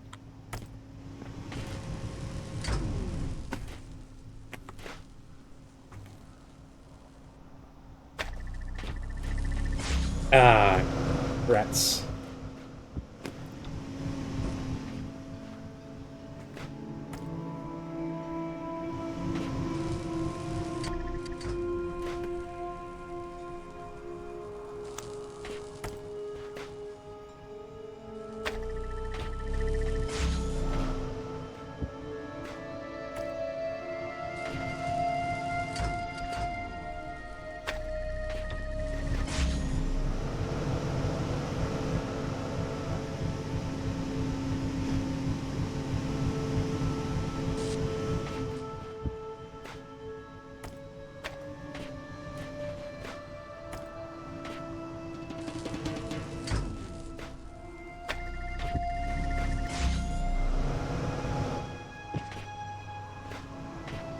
Feels like you almost could.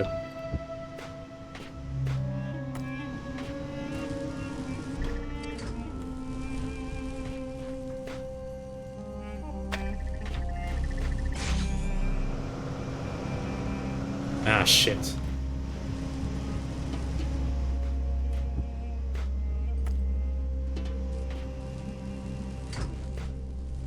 Like, it almost feels possible.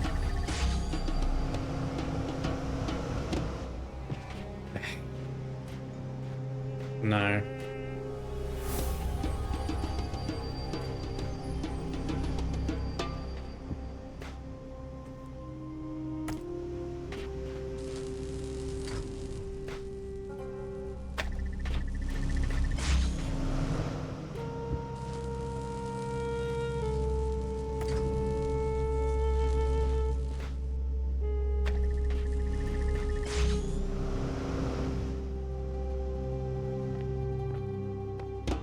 There. That would do it.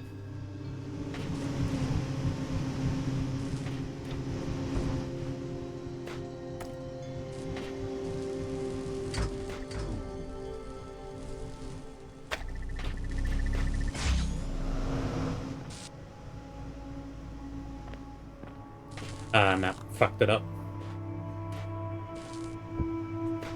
And now I have no way to get out of here, so I have to reset, which undoes everything I did in the original puzzle. Which means I think that's it. I don't know how to do it. I am completely lost.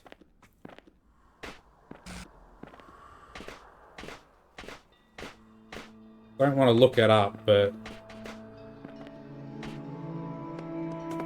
what I'm trying to do didn't feel right. I don't think there's a way to get the block out of here either.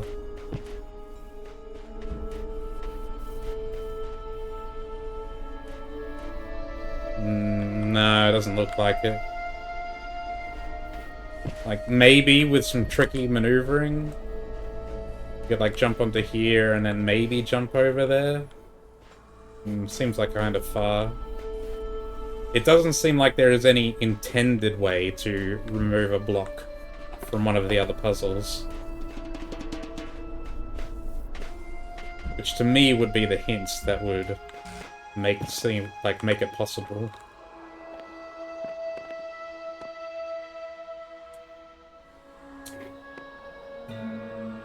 Oh, I think that's gonna have to be it. I think I just have to leave that one.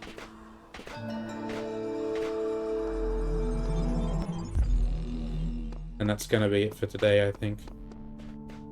Shit, man. I hate leaving stuff unfinished. But I tried, like...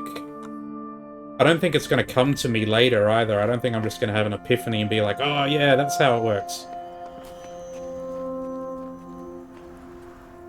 I think that's just... I don't get that one. And that's it.